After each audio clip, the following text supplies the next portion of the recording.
This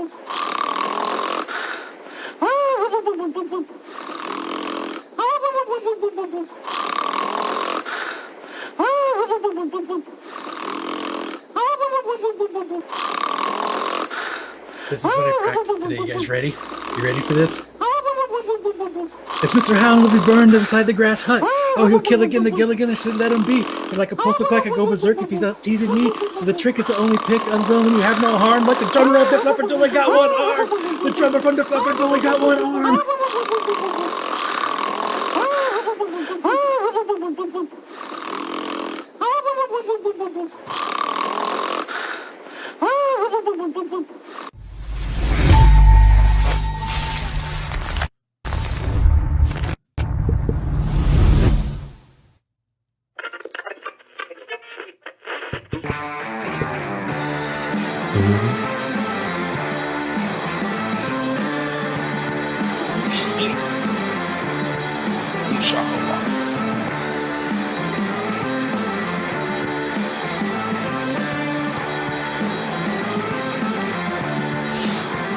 The drummer from the Flapper's only got one arm. The drummer from the Flapper's only got one arm. The drummer from the Flapper's only got one arm. You're listening The drummer to from the Flapper's only got one arm. Absolute Geek Podcast.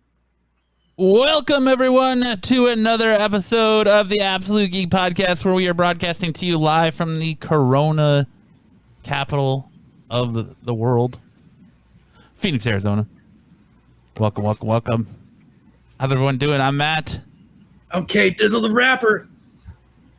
What are you talking about? I'm the rapper, dude. That's right. You can't steal Brian's persona, bro. The drummer from the Flapper's only got one arm.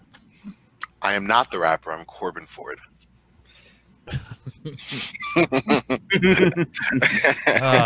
Everything's in chaos already. Chaos is good. Fuck yes. Chaos is fantastic. Anyways, That today for all of you out there. yeah, everyone heard it during the intro, bro. Everyone heard your sick rapping skills. We're gonna be joined here in a few minutes by actor Jean-Pierre. We're just waiting for him to get on. So we thought we'd just kick things off on time. A little bit on time, right? A little bit on time. No CP time for this one. No. Nope. Welcome Corbin. I wasn't back. used to it, right? We missed you last week, Corbin. I miss y'all too.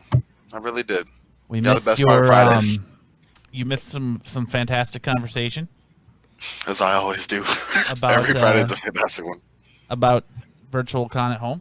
Are you excited for Virtual San Diego Comic Con at Home? I am. I didn't know how Kyle felt about it. I am. I mean, listen, they've taken the coronavirus, everything that I look forward to this year is gone. So, I mean, I might as well buy some cheap snacks and tune in to some panels and pretend desperately that I am walking the halls of my buddies. And that's what I'm going to do. I don't know if it's going to be great. It's like Diet Coke compared to When is it? That's a sad analogy. When is it supposed to go down? The 21st in 2 weeks. And on a Saturday, Sunday, Monday, It's Tuesday? it's Wednesday, Thursday, Friday. It's the same days as the original San Diego Comic Con. You know what we should do? We should Yeah. find a bar that will simulcast it or something, or barbecue. And Well, there's a problem with that. That would be sick. Bars Bars are are closed. closed. Restaurants are down to 50% capacity. So, that would be a cool idea, except for, We have to Corona. go to someone's house then. Yeah. We just gotta So go to we need mine. to do it live because just like this episode, it's brought to you by Bullet and Red Bull. You want to be cool like Kyle? Drink a Bullet and Red Bull. You want to be cool like Kyle. Cool Kyle. Also a rapper. Also a rapper. Corbin's staying hydrated by drinking some water. Lemon water. I'm a complex individual. Dash of lemon juice. A little bit of lime. Brian rocked out and decided to come back. I accidentally pressed the wrong button. I feel it. He's one to move around, just move the configuration. I'm with it. It's going to be a hot one in Phoenix tomorrow, boys. Yo, I'm dying right now. It's a hot one every day. Curbside pickup has been outside for 3 hours a day during the hottest part of the day. So trust, it's a hot one, yo. I feel like Bobby Shmurda hot, Nick. No, can't say that word here. So you're going to do speed dating at Comic-Con from home, Corbin? Yes, he's going to speed date with Lucy, and then Sarah. Ew! No, I am not. No, I am not. I've made a resolution. I am no longer pursuing dating for the rest of 2020. And this helps with the speed dating. It helps prevent chafing. Oh my god! It makes it smooth gliding. Y'all are nah. That's what coconut oil is for. No, I'm Gee, playing. how hard is it to live up to that proclamation, Corban? I'm not dating for the rest of 2020. Where are you gonna go? I'm already not going anywhere as is. I'm work. I'm home. They took the gyms away. I got the park. That's it. Like You got your basketball podcast. I still got I haven't done it in 3 weeks. You got your 2 basketball podcasts. You got this. You got Couch Crunchers. You got Spinner Rack. You're a busy man. How do you find? I thought Brian was busy. Whore. Yeah. No. Brian is what I strive to be. I have my own pod on my own time, which hasn't happened in 3 weeks. I have a That's your own podcast I'm a co-host on, and that is that. And then I have these two. I mean, I could easily just say, you know what, and go with What's your that. basketball podcast called? Breaking Ankles? No, it's called NBA Today. Alley Oops with Corban. Corbin Ford. It's called the Pick and Roll with Corbin Ford. There you I go. was already taken. Actually, it's Is it called really? Pick and Roll UK. Yep. Trust me. And even NBA Today is one of 5 different podcasts that share the same name. So trust me. You're not getting anything special from that. You're just getting me talking basketball, which is I think like fouled out with Corbin Ford has got some promise. That's a I good think one. that's gone too. Stretch pod, pick and roll, give and go, the dish, the read. You name a popular basketball terminology, and I can assure you that has been taken, whether it's for 1 episode or 18. This is coming to you live, the basketball podcast, The Brick. There you go. Airball Gone. with Corbin Ford. I can confirm that's gone. But yes, What about something Every like, episode should just start with a montage of you shooting paper in a wastebasket.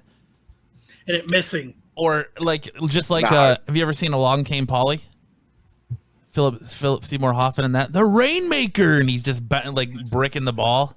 actually, I think I have seen that, at least the clip. Yeah, no, it's fine. But I mean, you have a basketball podcast, which is great, except basketball hasn't happened for the past 4 months and won't happen for another 3 weeks. So, yay to that one. Brian's gonna start a hockey podcast, so you guys can double up, start a hockey and basketball podcast. If I knew a thing about hockey. It's gonna be called Ripping the Puck with Mac or Knuckle Pucks with McClay. It's already a band. You can't do knuckle puck. Oh, five hold with Brian McClay. There you go. I like shot from the point. Oh, look at Mike in here in the Rated R show. Really? I like Sillinger's suitcase. Cylinder suitcase. Michael? Mike from Grizzle Geek. Yeah, he joined the a lot of old people in the chats up here. I see dribbling y'all. my balls Okay. with Corbin Ford. Yeah, I'm ignore that one, but the rest of y'all, I appreciate that. I like Yeah. that one. I think that one's a winner, A bro. butterscotch to all of you. My Right back to balls you, with Patrick. Corbin I Ford. think that's a good one. I love me some butterscotch. We've established tonight that Grizzle Geek is a PG podcast. Yeah, I think, yeah, fair enough. That doesn't support Batwoman. We want to monetize. Yep. Instead of talking about the girth of a giant Sentinel toy, they decided to talk about some miniatures instead. So Where the fuck is our guest? he's coming. It's okay. He's fashionably late. I'm a goddamn superstar. I cannot be there any earlier than 8:14. I mean, he is Hey. a playboy, whatever, rapper, whatever, I mean, you know, hashtag influencer. He's a busy man. when you are, Yeah, the dude's a Renaissance man. yeah, dude, when you're a rapper, Perfect an for our actor, time. comedian, an impressionist, a freestyle rapper, a music producer, and a parapsychologist, it's all right to be a little late. You know? Yep. Maybe he's got to go. Because he's a busy guy. Yeah, that's right. He's going to bust some ghosts. You know? He's got. Kyle's got to talk about his ghost hunting skills. I'm going to. I want to hear Kyle's thought. Speaking of, since he brought that up, and he canceled Karate if you were in Cooper. I want to hear your thoughts on them revamping or rebooting Wonder Years. I definitely ain't going to quit karate for this one. No? You aren't going to start karate and then quit for this one. Yes. I just don't think it's going to work right now like it did then. It's set in the same time frame. Yeah, but That's worked stupid. it worked in the 80s into the 90s, but I don't think that is going to work today. I think it's going to be. I think people are too. Young. People can't handle it now. What do you mean? Subject matters, and if you're going to be doing subject matters of the 60s. We're doing subject matters in now, obviously, right? You're saying that everyone's too soft now? Kind of, yeah. I guess I look at it like Blackish. I don't There's think Atlanta coming back. it's going to be like Blackish, though. I think it'll be more. Less funny, of course. But Yeah, it's going to be more serious, and you're going to face. I think it's going to be more in tune with what's going on in society today. I think you're So, going to like- connect. You said same time period, the 60s and the 70s? Yeah. Yeah.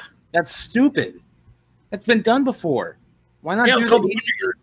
Yeah, it's called the Wonder Years. Here's why the Wonder Years was so good, because the people who were like our age at the time grew up during that time period, so they got the nostalgia period thing. We're that age. We want to see nostalgia about when we grew up. That's So why the we Wonder- watched the Goldbergs. Yeah, the Wonder Years for us was the 80s and the 90s. So are Like- they doing the Wonder Years from a different perspective? Because I would say that looking at the Wonder Years, I don't see a lot that like my family remember, if that's what you're referring to. Like, what do you mean? Like just the time period, or are they doing it from like the same time period from a different point of view? Because if that's the case, I'm all for that, because that's not something that we've seen in that side, aside from like satire. If it's like the exact same thing beat for beat and we're just changing color on it, then I have issues. You know what I mean? Well, But if it's like that's how it sounded to me. if it's like, okay, if that's the case, I'm not with it. If it's like Everybody Hates Chris, where I'm seeing it from a different literal people's perspective, I'm okay with that, because it's got something that there. The Wonder Years was great for like 98% of people. I didn't give them the Wonder Years. Like, okay, there was some moments, I'm sure, but like, I don't know. I guess if it's anything like that, like if it's going to be a rehash and we're just going to throw a different shade of paint on it, then yeah, I'd have concerns, because as you all just said, it's been done before. But like, I'm always a fan of looking at it from a different lens. So if that's what they're doing, then again, I'm wait and see, I guess. You have to have Chris Walk be the voice. Who the fuck is Chris Walk? Well, they already did that with his show. Chris Walk. Everybody Hates Chris, right? Everybody Hates Chris. You yeah. know, Yeah, they got that done. Ken Hart then. you're gonna see the same time frame, like the Vietnam War, but you're gonna see it from the Black family's perspective versus the Wonder Years. Well, that's good. Well, I'm okay with that then. I mean, maybe it's a good time to remind everybody what the 60s were like for the Black families. Yeah. No, I agree. It was the way. I was just thinking of something when you said that. What? Corban? Spit it out, fucker. That was, by the way, that was sarcastic, guys. So. No, I figured, that's why I jumped on. Like, no, I'm good. I'm all the way good on that one. Living that Shout now. out to everybody in the chat tonight. Let's get some likes in the house. I already see Yeah, people for are hitting sure. the like button. We appreciate that. Yeah. Yeah, Freaks and Geeks was a good one. So Freaks and Geeks is a fantastic show. Yeah. Yeah. And it's crazy how many big stars in Hollywood today got their start on that show. James Franco, Seth Rogen, the chick who plays the mom, Yeah, the that mom in was- Avengers. I can't think of her name right now. I'll probably butcher it anyways. So the chick that plays Velma and Scooby Doo. yeah, I'm gonna look her up right now. I can't. Her name So escapes many me. people. Yeah. Oh, Linda Cardellini Yeah, Cardellini. or Cardellini. Thank you for correcting me because I can't pronounce names. That 70s show was awesome. I love that 70s By the way, show. what's up, Isfan? Yeah, that 80s show. Fun. That that 70s show was dope, but that 80s show sucked ass. So There was a show called That 80s Show? yeah. It was a Are you spin-off. serious? Yeah, it was a spin-off. I've Yeah. never heard of that. Yeah. They need to make I that think it might 90s be show. one season, maybe. It's really, I'm looking this. Yeah, it's old. That 80s show. Are you kidding me? Speaking of the 70s, dude, I went to the mechanic today. Oh yeah, here we go. Bet I got the call. Hey, Mr. Kyle, did they call you Yeah. Mr. Kyle? your VW is ready. And I'm like, oh. I got all excited and you know, I don't see finger guns. I see more of like shirtless belly roll. And I was like, yeah. So I went there. I went in and I paid. And oh yeah, that's what most people know.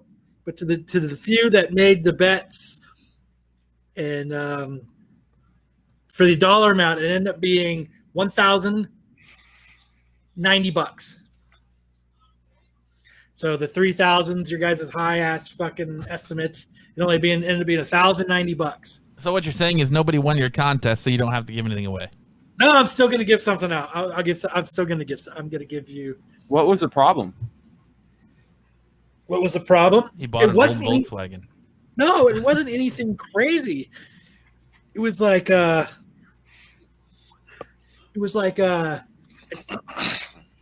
out to Disavowed.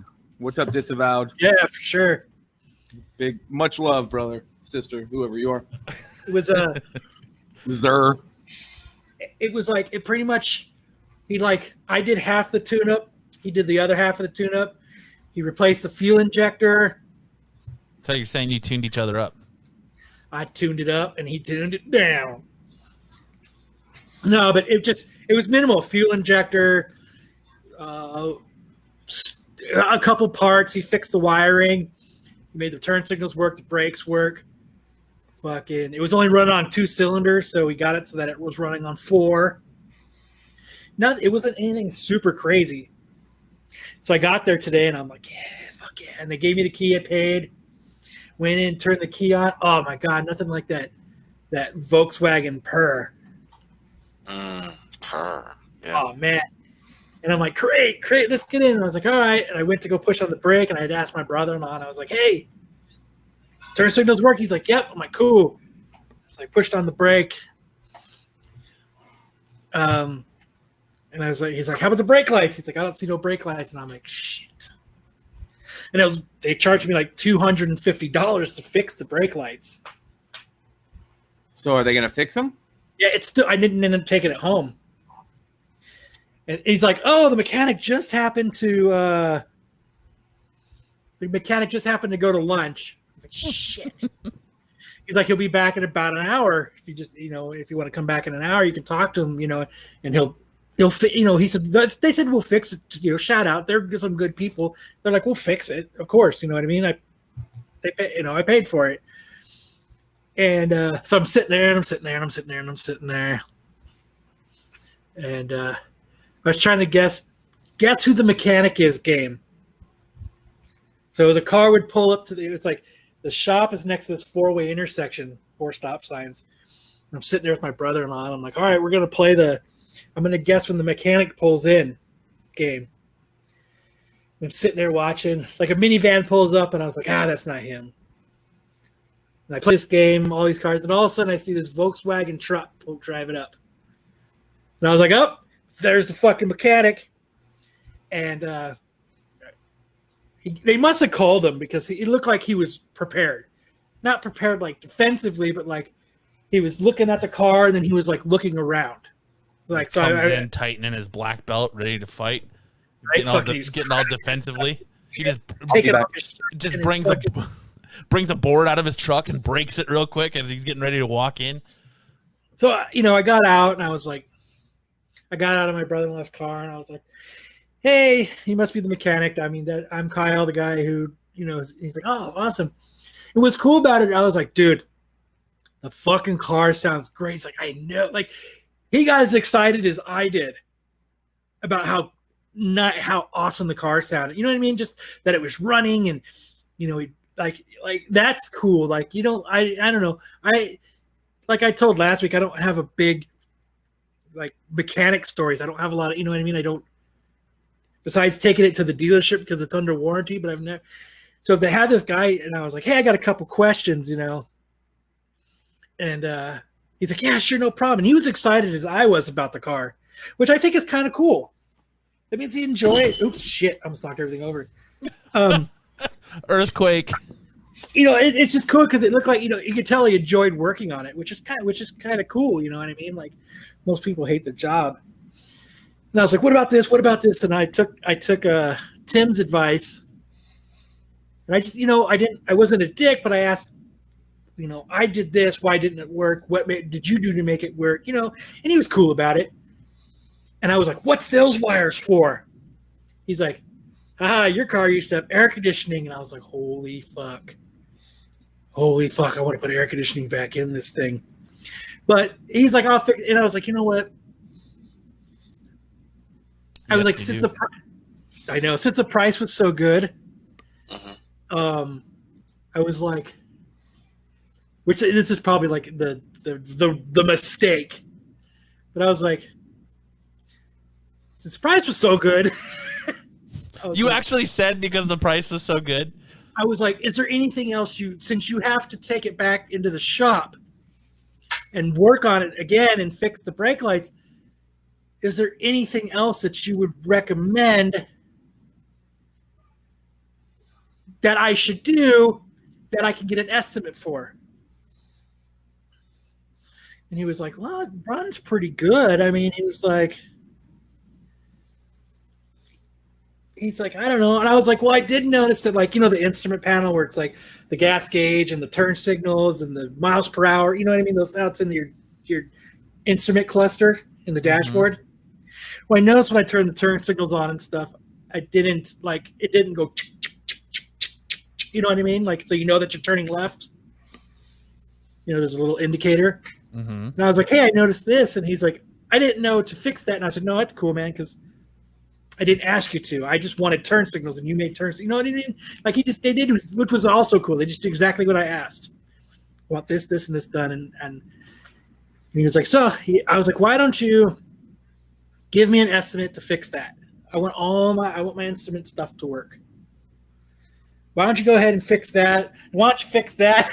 And I started pointing at stuff. Did you at least tell him to put AC back in it? He's like, if I were you, I wouldn't put AC back into this car. Oh. You realize you live in Arizona, right? It's a 36 horsepower Volkswagen. The AC is probably not as going to pretty much fucking probably hinder it. It's why it'll be my winter car. Oh. Got the Absolute Geek money for a winter car. But and who's got Absolute Geek money now, Corban? Whose pockets are loaded now, Corban? Because I'm not the one buying a new a toy car. Oh, I know. Hey. It has to go to Kyle now, obviously. Excuse me, sirs. I can do an 80 million podcast. I think I sold a lot of comic books that were close to my heart to do this. Out of respect, that's true. Like, but you I don't have and two Batman Beyonds. I don't have the first appearance of Thanos anymore. I don't have. I never had it. I don't have a Batman Spawn. Well, that I'm you kidding. didn't give me money for it, so it's not. Listen, it's not a big loss. And oh wow! Okay. like I sold my first Taskmaster. I sold my first Boba Fett. I sold like. I ain't shit. I get it. It's not like I just fucking.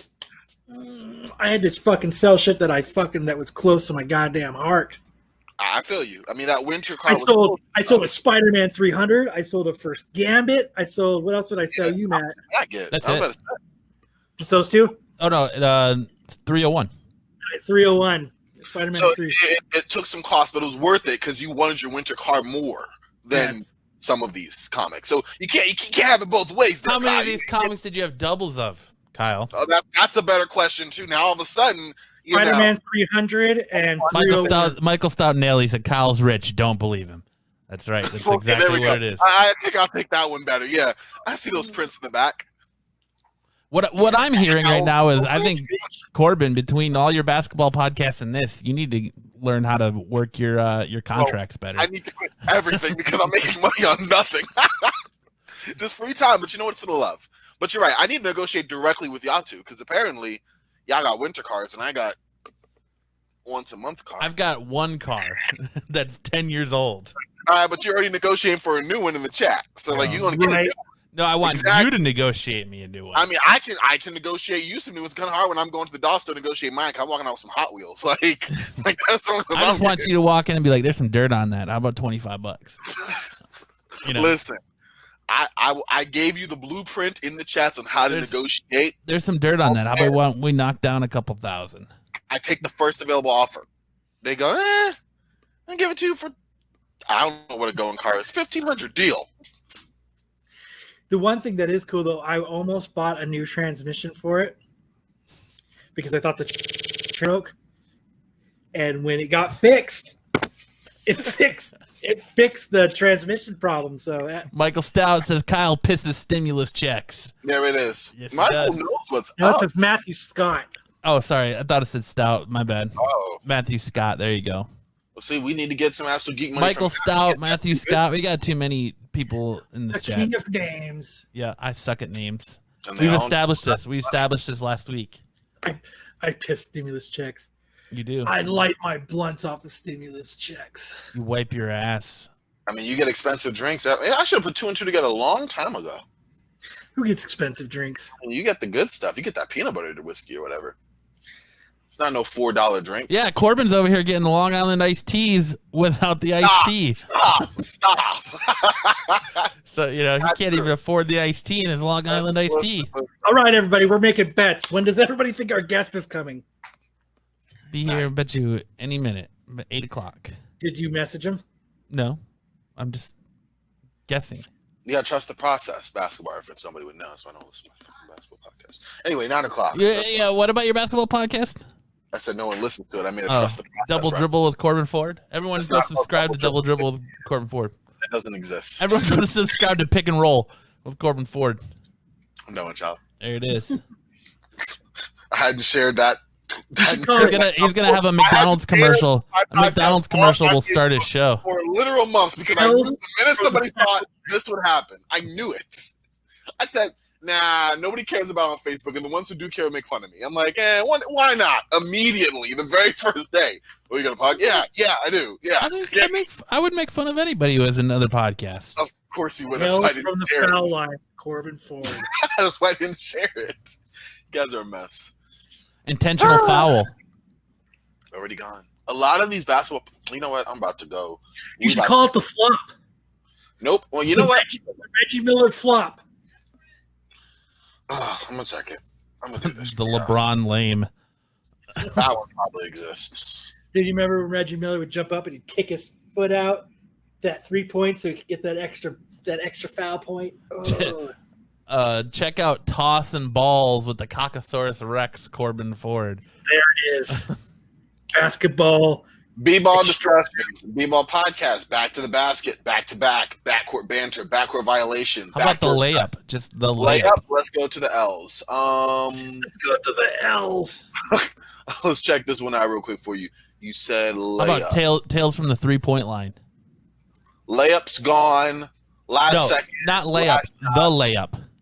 Put Also that the in gone. front of it. Put some Left-hand distinguished. layup is also gone if you're interested in switching up the hands. Left-hand layup's gone. You said what else? Tails from the what? Tails from the 3-point land. Or Tails from 3-point land. Bet you that one's not taken. That one isn't. That's very specific. Or Take your Tails shot. from the 3-point line. Tails, talking. Or you like to get hype, so Right. like half-court hype man. That's what I was going to say, the half-court shot. Everything is taken. I can tell you that right now. Half court, just halftime, half cocked, half Half-cocked. half That's a cocked. good one. South Carolina, of course, it's South Carolina. Anyway, yeah, it's gone. The bench riding- warmer basketball Yeah. bonanza. Riding Pine with Corbin Ford. You guys are ridiculous. Your whole show could be just about people coming off the bench. Big bucket Mike is Dude, taken. yeah, bench warmer basketball bonanza with Corbin Ford. Alcoholics these. Anonymous. It's a lot of Oh, Dangu Sports. Off. You call it the Triple B cast with Corbin Ford. Big Baller Brand? I don't No, think so. bench warmer basketball bonanza.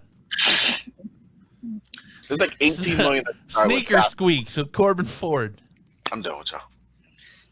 Yes, we did see the Sentinel 26-inch. We were having fun with the awesome guys from Grizzled Geek about it Yep, about an hour ago. it's super sick, and 300 unfortunately, Mike from Grizzled Geek can't handle the girth, so he's gonna buy some miniatures instead. What the fuck is that 4K thing you were talking about? What is that? What? Oh, Warhammer 4K? Or 40K? It's a fucking game, dude. It's like a turn-based strategy game that takes like days to play. It's like one of those things where like your dude makes a move and then you gotta wait for somebody else to make a move and you can play it with like people from across the country. And they're real sticklers about it. Greg Schoen plays it too. Ray Gun? Greg? Grizzly, too big for me. I got Rascal stickers in the mail. I did too. I'm smacking one of those on the V-dub when I get it back from the mechanic. There you go. Rascal sticker on there. Smacking one on the V-dub. That's not gonna sound cool. It sounded so good. Oh my god! I filled the cup when I started it. Yep. That's what she said. It was awesome. Solo bummed. Wiki says, "Come on, Corban, Sneaker Squeak is awesome." I filled my cup too, by the way, and also it's all you hear during a good game anyway. You're right. That's all you're gonna hear in Orlando when there's no sound or anything, just sneaker squeaking. Oh man, Did you see Dude, what that should be the whole podcast is. And what you guys do is you guess who is making the sneaker squeak. Did you guys see what the White Sox are doing? No, I don't. What happened? They're allowing fans to go on their website and submit photos of themselves, appropriate photos of themselves, and they're blowing them up to life-size cutouts to put in the stands. So it looks like there's people in the stands, but it's just life-size cutouts. Dude, I would have to do it shirtless. You have to do it shirtless. That wouldn't be appropriate for viewers, Kyle. You know this. Oh, dude, you see shirtless guys at basketball or baseball games all the time. You're not going to see them blown up in still images. I'll tell you that. Oh, come on. Dude, dad bod is in. Dad bod. Oh, yeah, it's all about dad bod, especially in a pandemic. It's all about dad bod. Everybody has a dad bod. Yeah. Right now. In unrelated news, the Nike workout app is now free. So for those of you who use that or like to use that, I'm a user and I can say it's called Nike Training. It's a great I app. too am a for user. You used to have to pay for it, but they made it free during this coronavirus thing, and now they've just made it free entirely. Bunch of workouts ranging from like 25 minutes to an hour on your arms, on your core, on everything. So they're guided trainings, and if you don't want a dad bod, which is also a perfectly reasonable request, or you want to make Oh, he's still talking? I'm done. That's your PSA discount. I could just. You don't want that. You don't, Corbin. Dad bods are all the rage, dude. You just gotta get with it. Get with the times, man. Well, yeah, I mean, I gotta. Yeah. I'm sure. I will. But I think everybody, I have a cool Batman book I might give away towards the end of the show for everybody that played the. How much is my mechanic bill going to be? What Batman book is it? Mind your business. Just mind your business. What if I want to guess? Did you guess last week? I was watching my grandmother last week. I think that's a So it reasonable. looks like you are fucking shit out of luck, sir. You have no heart. So, anyways, we had a question in the chat a little while ago. Did any of you guys watch Old Guard today? Anyways. Old Guard. Anyways, Yeah. How about that one thing that I'm just going to talk about because I don't care what everybody else talks about? Thanks, Disavowed. Have a good night, man. But yeah, Old Guard, I heard about Netflix. The I haven't Charlize Theron movie. It's her movie. It's good She wrote stuff. it? It's good stuff. Check it out. I'm going to watch it this weekend. It's violent. It's very violent. Oh, fuck that. I don't like violence. It I scares know. me. You got to. Nightmares. Yep, Grizzle Geek. You got to be PG-13 here. You got to watch those F-bombs. No. But yeah, I liked it. I definitely say check it out. It's a movie. It's not a show. Yeah, it's a movie, 2-hour movie. Cool. And if you're not watching Doom Patrol right now, season 2 of Doom Patrol is fantastic. Fuck, then. What? I don't think our guest is showing up. Well, maybe not. He fucking bailed on us, dude. Yeah, Doom Patrol season 2, good stuff. What else? You know what? He didn't want to compete with Ghost Stories with this guy. Is what? No, it was. dude. I think he tuned in and he heard your rap and he's like, "Yo, I'm outie. I'm outie 5,000, bro." That dude is so badass. Dude, this I don't even want to come on. Nah, bro. you tried it though. He's just, he's like, this is whack, bro. He's like, I can't handle this. I know you guys get sunburned a lot because I glow so much, so I understand it was hard for him to come on. And Corban asked if he could wear shades to block out your shine. You know. I mean, I wanted to. Then I heard the rap and took those things right off. Dude, the arm from the Flippers only got one arm. That was a fire line. Just gotta reconstruct. We should reconstruct your rapping. We should all come together and make a rap beat. Oh God, yes. Why not? Bust a track. Me and Kyle go at it, cypher style. You know. Yeah, it Dude, is. that's what we should do. We should come up with a rap 100%. It's 100% Grizzle right Geek's now, fault. on the fly. Grizzle Geek says it's because I forgot to hype the guest on my show. Sorry, guys. 100%. That's it. I mean, listen. Yeah. Not only that, but you didn't give enough respect to Batwoman. Listen, Mike, if you're gonna bring it up, you and Doug gotta give me some more rapport. Kirsten too. Like, I need to hear some more. Y'all like, Batwoman. Anyways, like, we're not gonna talk about it on this show, so I need to get it from y'all. We already were in agreement that show's gonna blow. I didn't get it. I got some disrespectful comments from my two. All I know is they went Batwoman, and I don't know what happened, but it went ding, and you fucking jumped on. Dude, yeah, it's like I'm telling you, it's like Corban has a Batman sense, dude. The minute anyone mentions Batman, his ears perk up and he gets all warm and fuzzies in his stomach, and he's got to just. Batman fans talking. Yep. I must see what's going on. It's like his bat phone rings, and the commissioner calls him to tell him about the casual Batman fan. So Corban's got to come get his phone. Yep, that's right. No, I get home. Usually, I check out the Grizzle Geek, and then I get ready for our show. Last week, I missed both. So this week I was getting on. I just happened to get on in time, and I heard and I went, score. And I immediately, it was like perfect. It was like it was meant to be. But I wasn't meant to listen to that conversation because that was a 2-minute conversation. I mean, come on, you're the Grizzle Geek. You guys got to come for the facts. You got to give me facts. You got to watch the show. We established tonight that facts, no more. They had to admit, and they had to do a retraction. They had to do a retraction because they broke the cardinal rule of geek podcasting. They listened to We Got This Covered. And so they had to retract. No. They had to retract. So they're no longer coming for the facts because their facts are wrong. No. Their facts are they're subjective facts. That is, We Got This. Yep, wow. Retractions everywhere. Wow. Yeah, nope. Retraction geek. Go for the retractions or go for the I'm sorry's, my mistakes. Come again. No, I'm kidding. But anyways, Batwoman. Why do you think Batwoman is going to succeed, Corban? Oh, no, I don't. I was just defending up to this point. They're going off of not only, again, I can't judge the actress. I literally never heard of her before this in any way, shape, or form.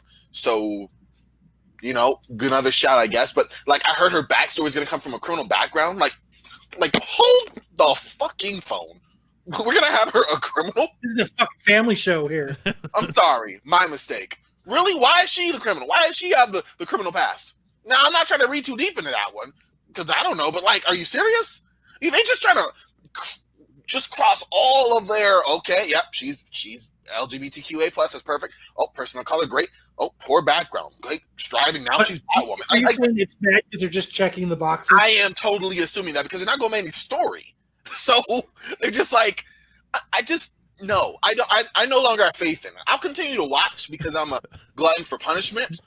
Loki says, did you hear Corban missed last week because he was washing his grandmother? Not cool, man.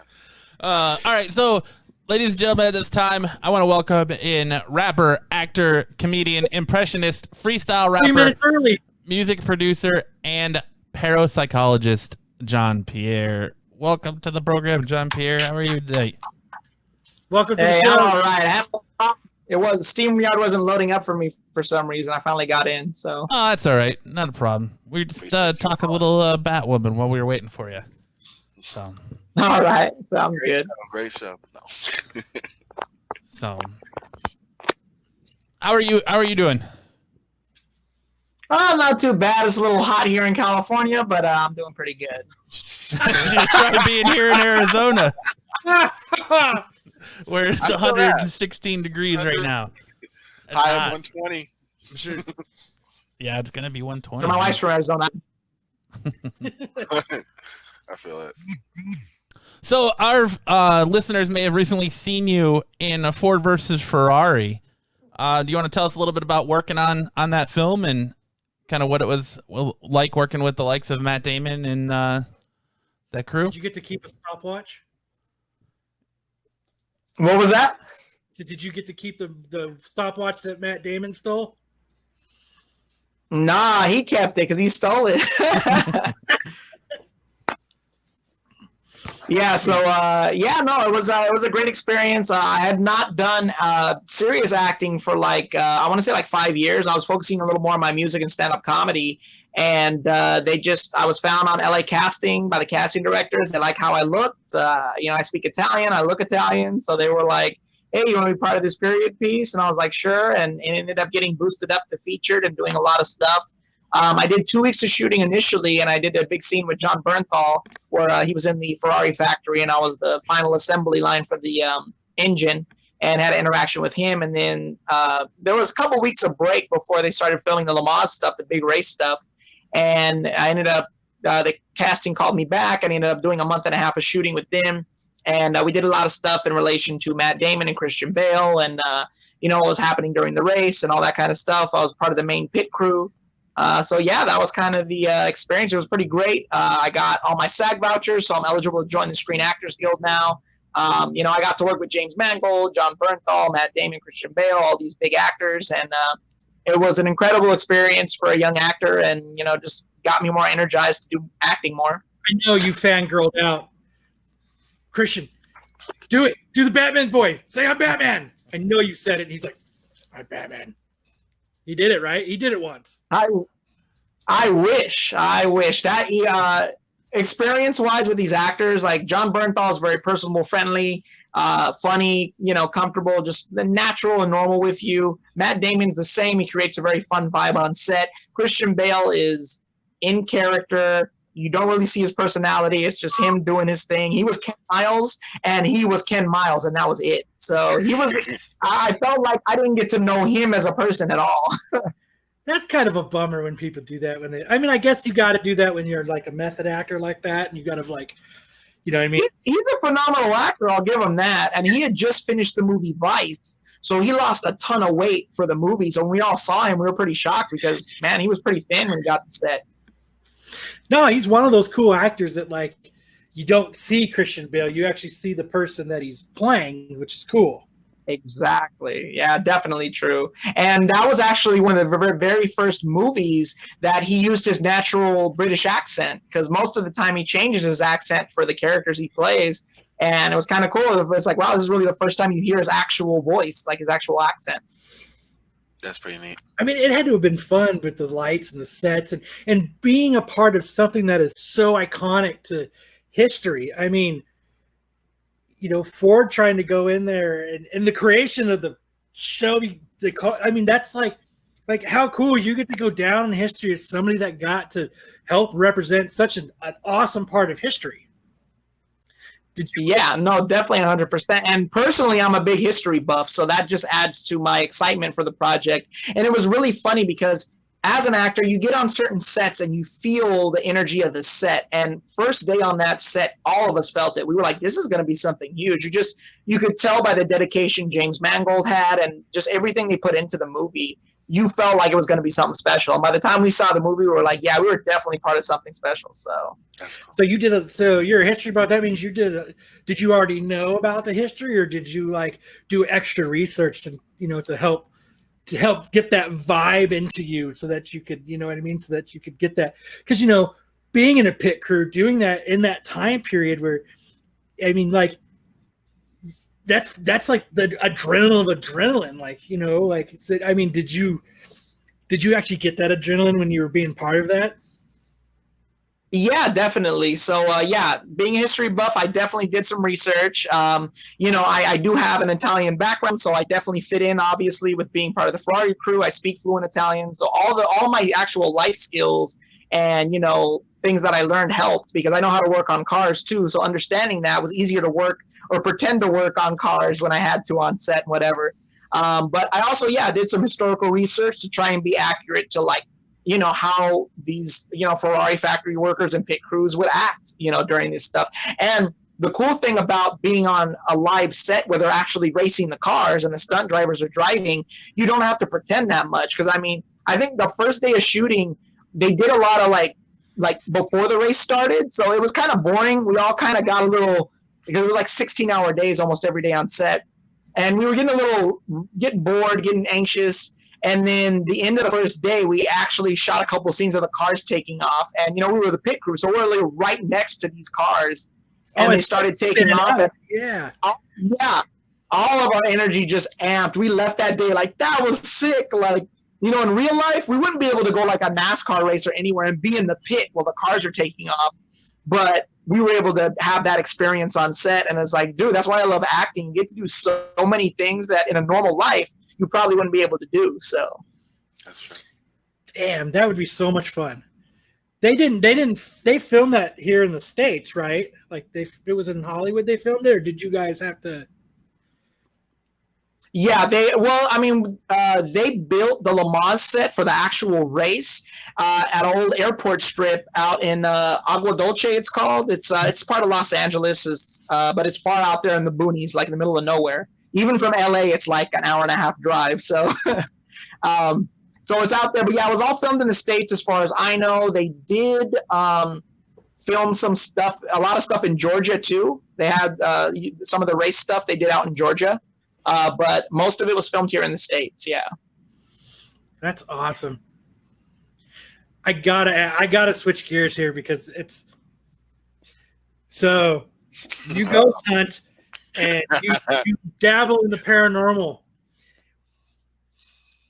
This is something of a big interest of mine.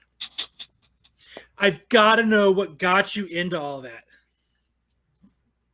Oh yeah, definitely. I'll try to do a kind of an abridged version so I don't take up too much time. But you can take my first you want.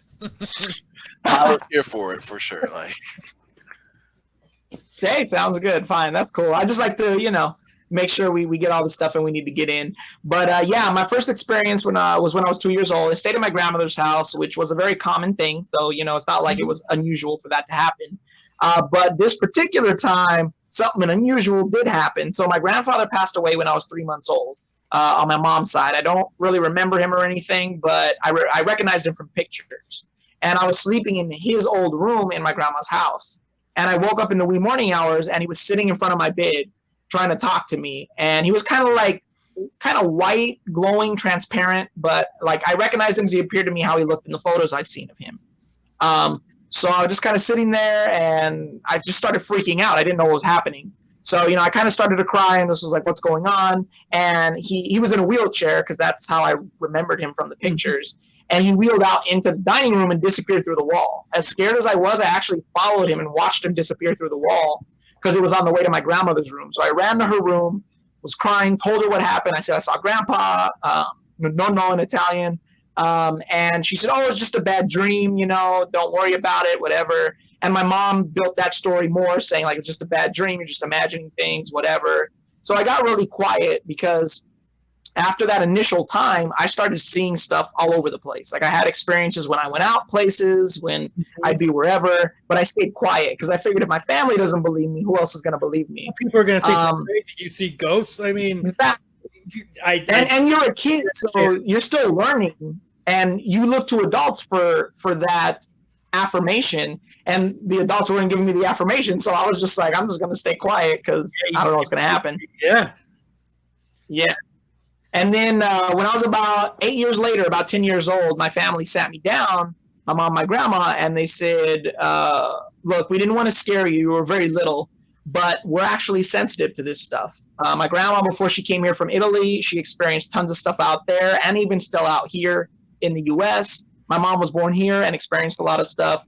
So come to find out, my family's sensitive, and all of us have experienced this kind of stuff. So that's when it really, really got me interested in the paranormal. I was like, well, how come it seems like some people experience it and others don't? What's the theory behind that? And I had my parents buy me books. There weren't a lot of shows back in the 90s when I really started getting into it, but X-Files, there was a show called Sightings on Fox where they talk about UFOs and ghosts and kinds of stuff, and Unsolved Mysteries would do episodes on supernatural. So that's where I mostly got my content and reading books. So I just got super into it, super invested. One of the jokes I have, because I'm a huge Ghostbusters fan, And my mom went to see the original movie right before I was born. My birthday was literally Tuesday, so my mom saw it right before I was born. I'm as old as the movie is. So I joked that from the womb I was a Ghostbusters fan. Like I heard Ray Parker Jr.'s song and like that was it. But I also grew up loving all the comedians that were in the movie and watching them. So I think that's another connection. But my dream, honestly, as a kid was I always heard Bill Murray say, I have my PhD in psychology and parapsychology. And I started doing research later on and found out there are actually degrees in parapsychology. And in 2009, I earned my PhD in parapsychology. So I actually run a nonprofit now. For my undergraduate stuff, I went to Cerritos College here in California, as well as Cal State Fullerton. And then I finished my doctorate at Progressive Universal Life Church. They have since changed their name, no longer offer the program they used to offer.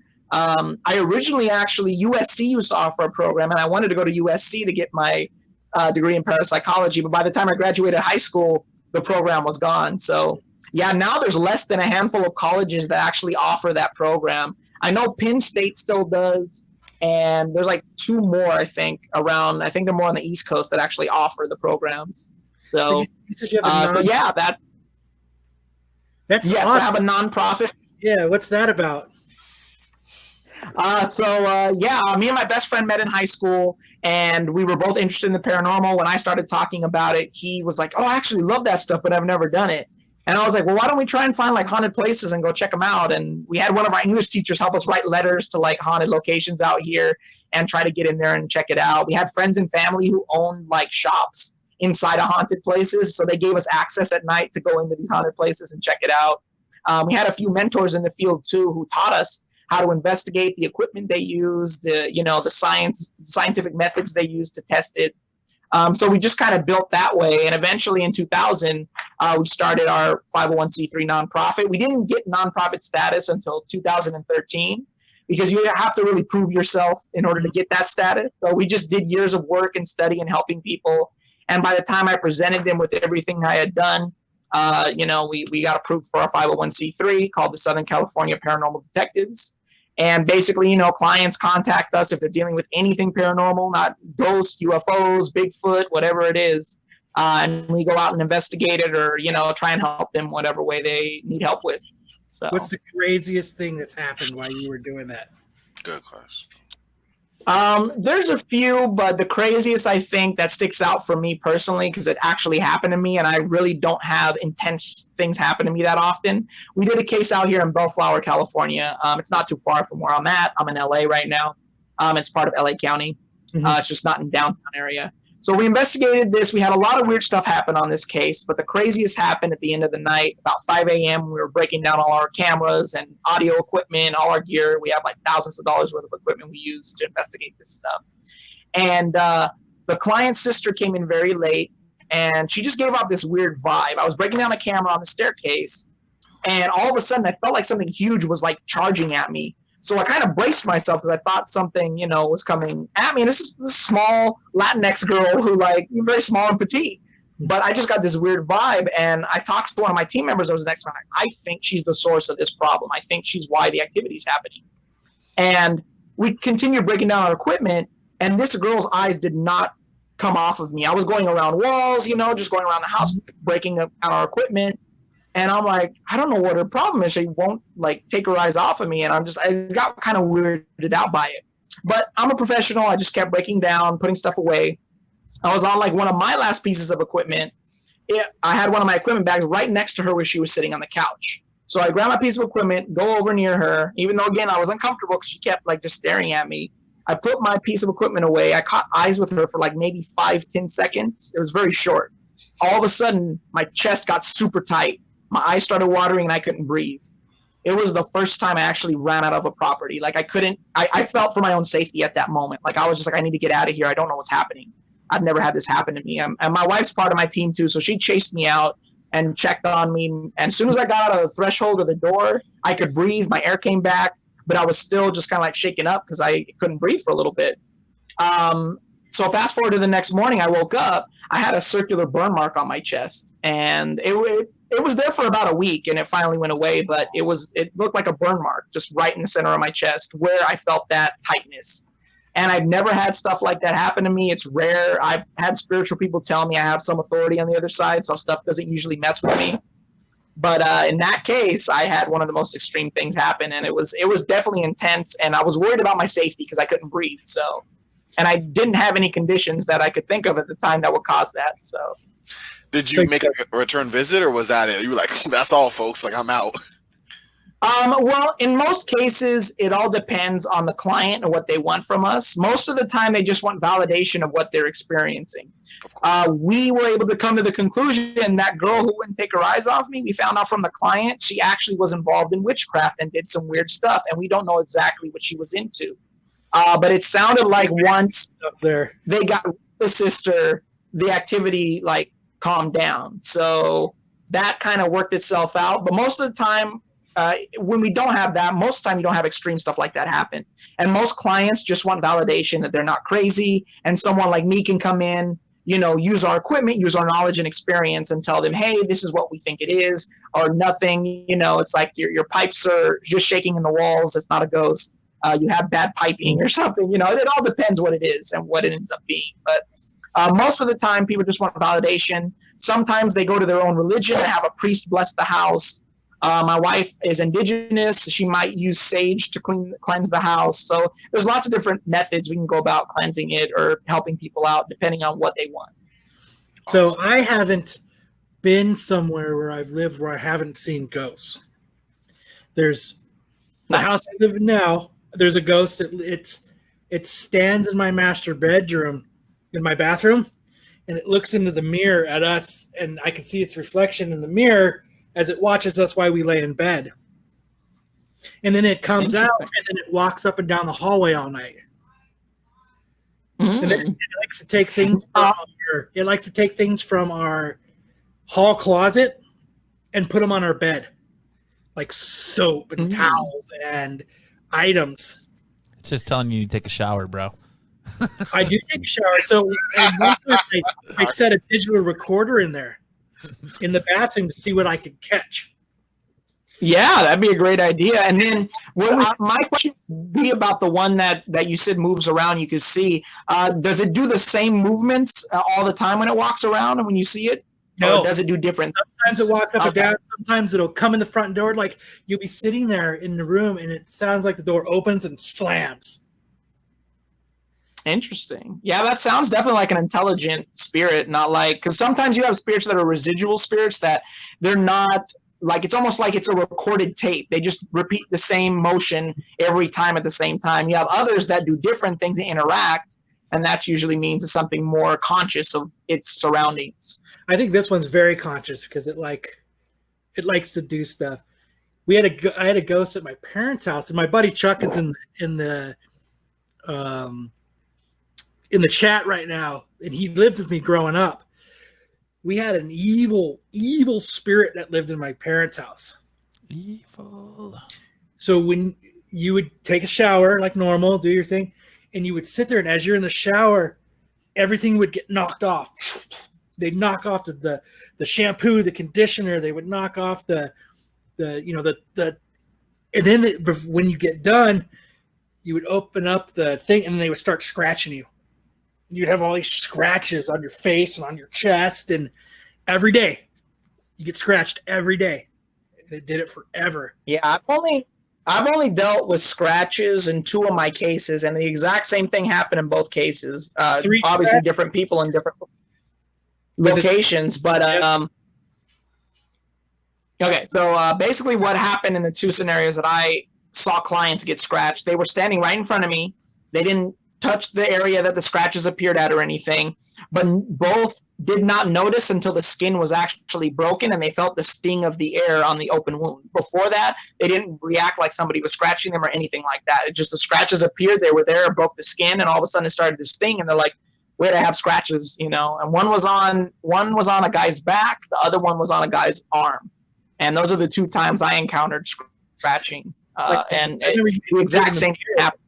And you could watch it. You could watch it just go as you were like drying off, or like you were standing in the mirror, like putting on deodorant stuff, you could watch it scratch your chest.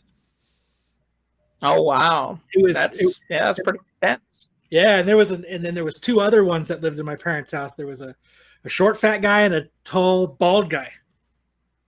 And they would just sit on the couch, and they would just turn and look at you and just go back to watching, looking forward, and they would turn and look at you again like they wanted to say something, but they were embarrassed. I don't know if they were embarrassed. I don't know if they were or they just, maybe it was like one of the ones where they were just in the loop. They didn't actually realize that they were ghosts. Yeah, true. Sometimes one of the theories with spirits is, no, go ahead. Yeah, that they're when they usually die quickly and suddenly, they may not have like the process to go through to get to wherever the next life is. So like one of the accounts that's recorded and documented very well is people who die naturally in like a hospital, places like that. They almost have the exact same accounts, or families that are around them. They say that their family members say they see all their deceased relatives in the room with them, like guiding them and helping them move on to the next life. And they say when people die tragically and quickly without having that process, that they're afraid to kind of quote unquote go to the light, and they don't know what's happening, and they don't know that they passed because nobody helped them kind of move on to that, whatever that life is. And they kind of just go back to their normal routine. They'd rather stay in their home and places that make them feel comfortable than to go towards something they don't know. I remember I remember one time I was standing at my parents'. I was looking out the front window, and I seen this guy, and he had a carpet rolled up, and I saw two little feet sticking out of it, and he was holding it like this, and he was walking across the street, and he walked up into the neighbor's driveway, and we called the cops, and there was so many cops there roaming around, but after it got to the driveway, gone, nothing. And I was like, "Oh wow, fuck!" I wonder what prompted that.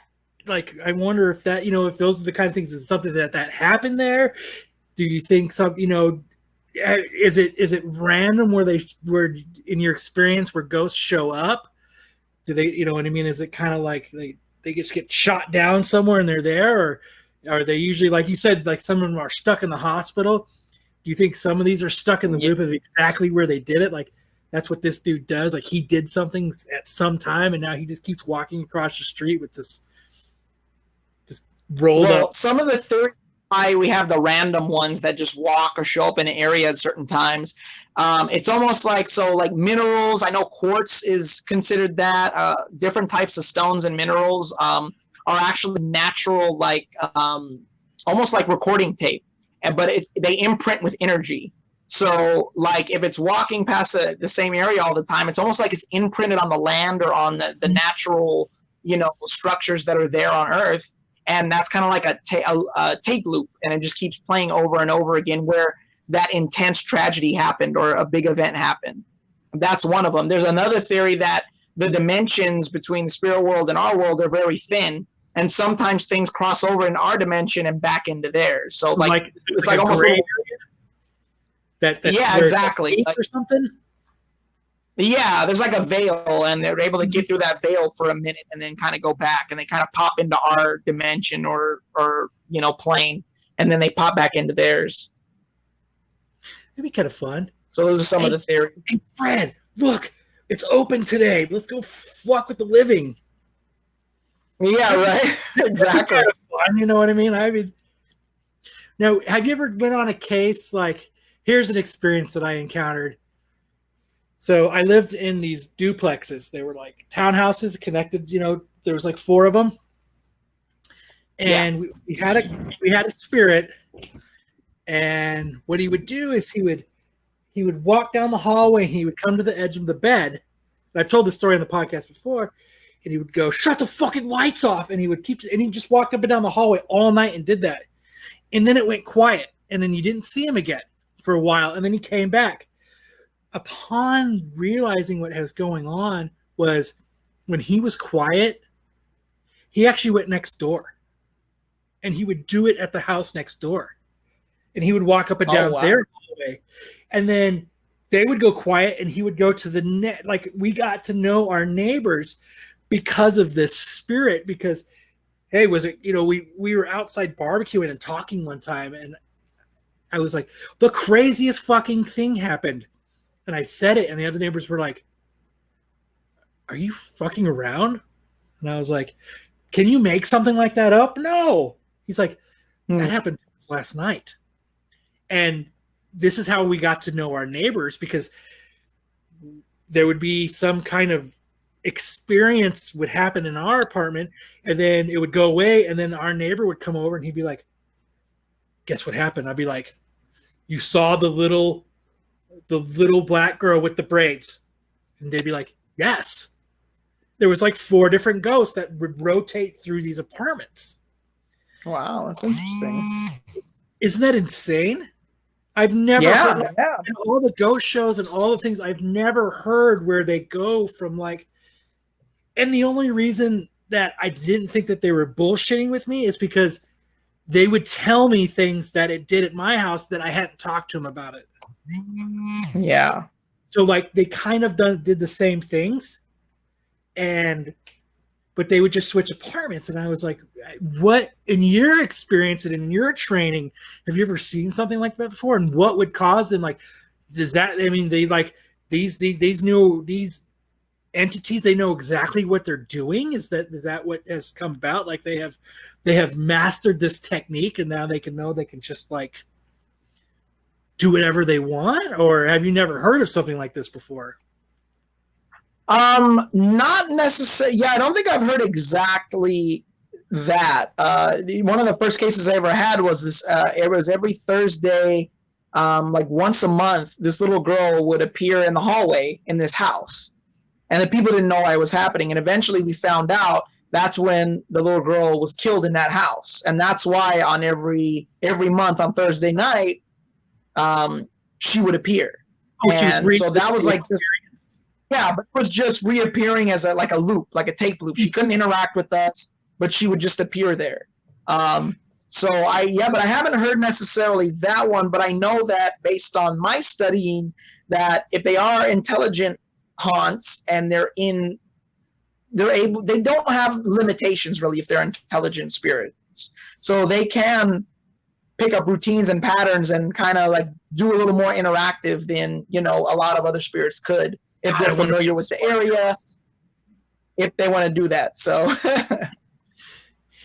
in like that little baby, she was probably like maybe 5, maybe 4, but we used to hear her talking to our daughter in the other room, and this is how we figured out what she was doing. Was we could hear it through the baby monitor.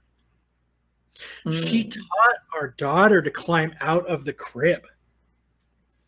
Wow. We heard her like talking about it.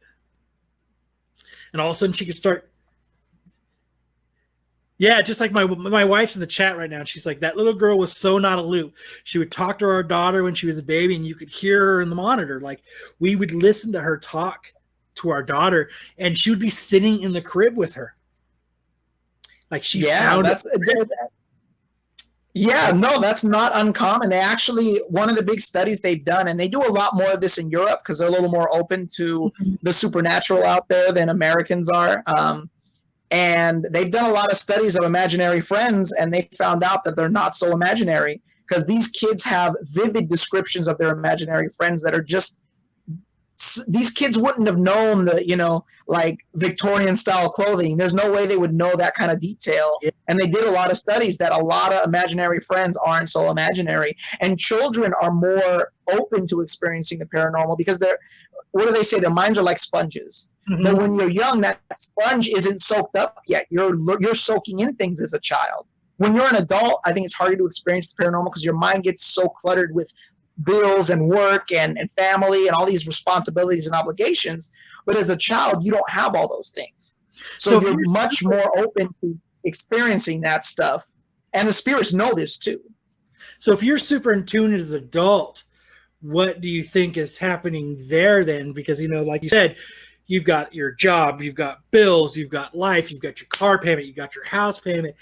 So if you're still super in tune to this, like what Is it just because they know that you can be, so they like to keep you like in the loop, so to speak, or what do you think? It's for me, studying a lot of psychology, it's a lot of your mindset.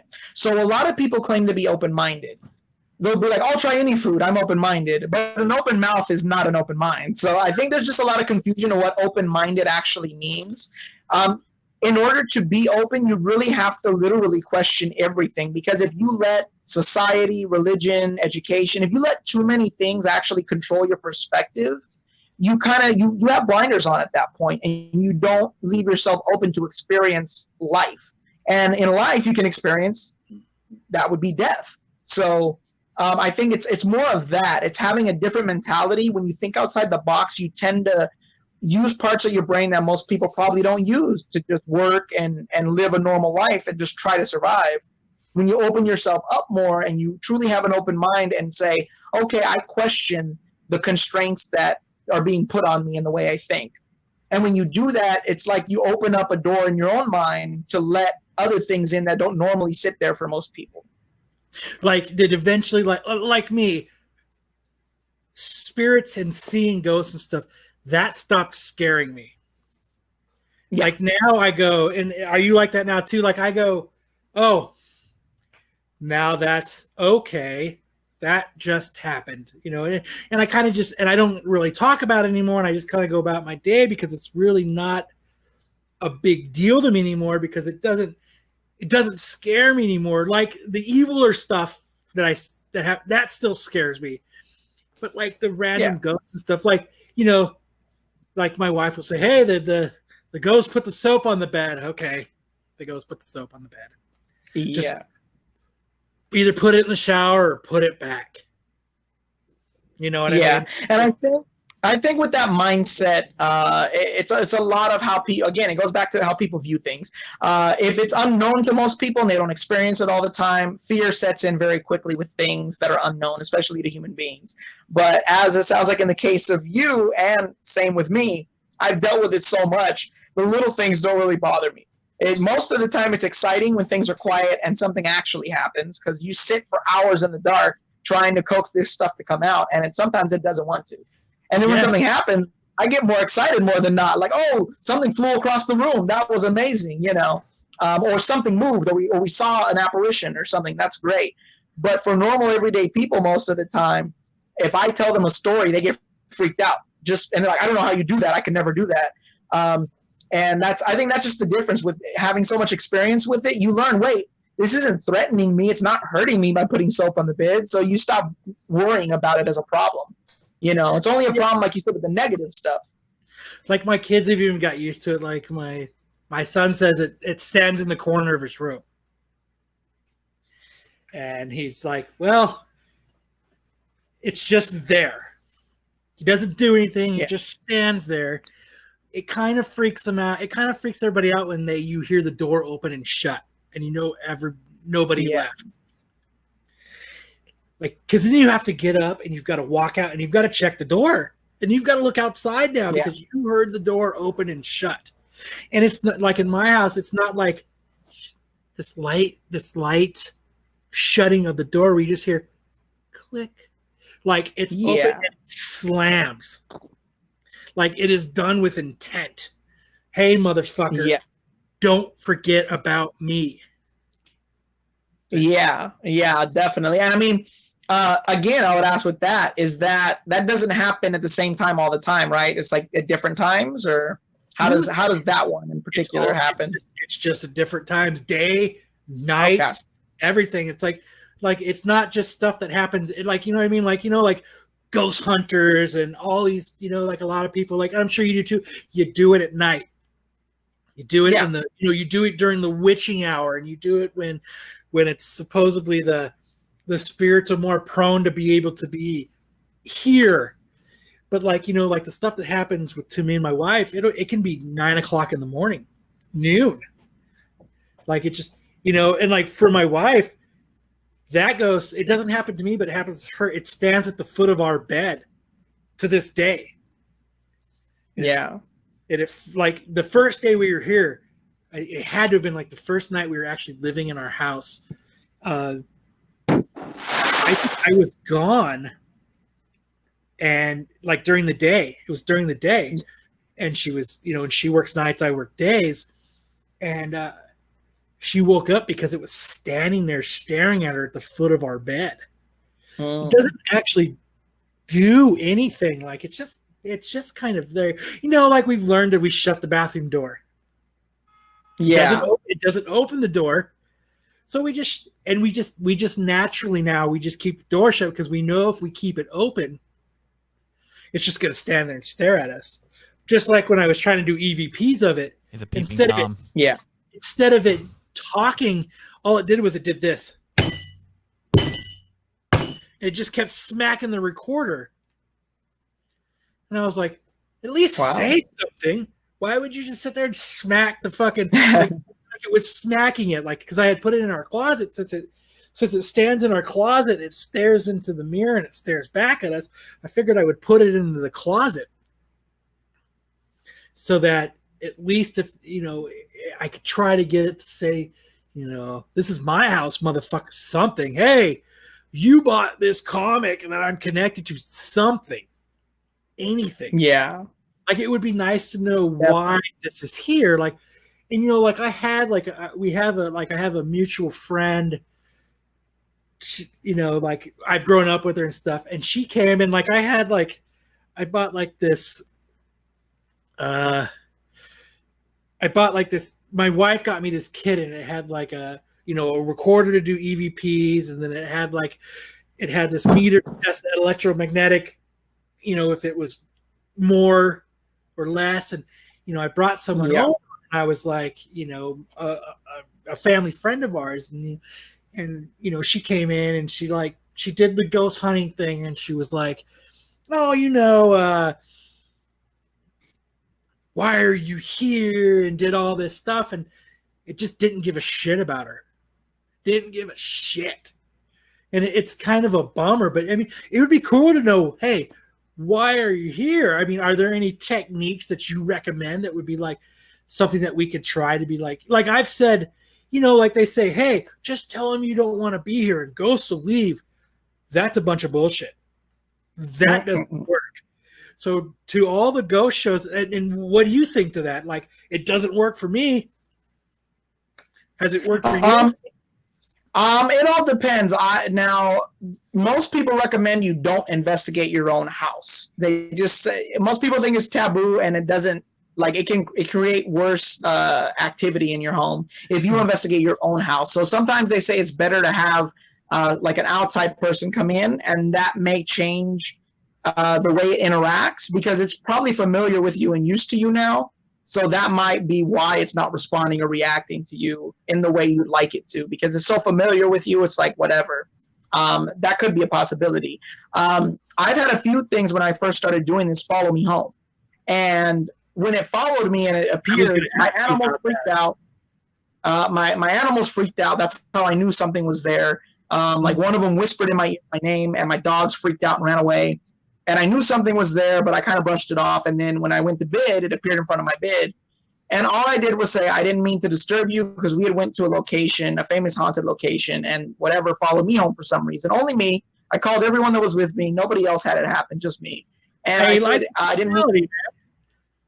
I guess, yeah, I attract them, I guess. I have a type. But so all I said was, didn't mean to disturb you, didn't mean to bother you, rest in peace. And I kind of just said something simple, and he literally just vanished. And that was it. It was over. So it depends on, I think, how you approach it too. You know what I mean? Intent has a lot to do with how things react to you. The way we do it with my team, no matter what, if it's us or going out to people's places, we try to humanize the experience. We talk to it like it's a person. Mm-hmm. We say things like, we don't mean to disturb you or bother you. We're just here trying to help these people. We're trying to find out what's going on. We set a very normal tone. We don't pretend it's something supernatural. We just say, well, maybe if we humanize it and make it more down to earth, that it may get a better response. So trying that sometimes. Asking them to leave.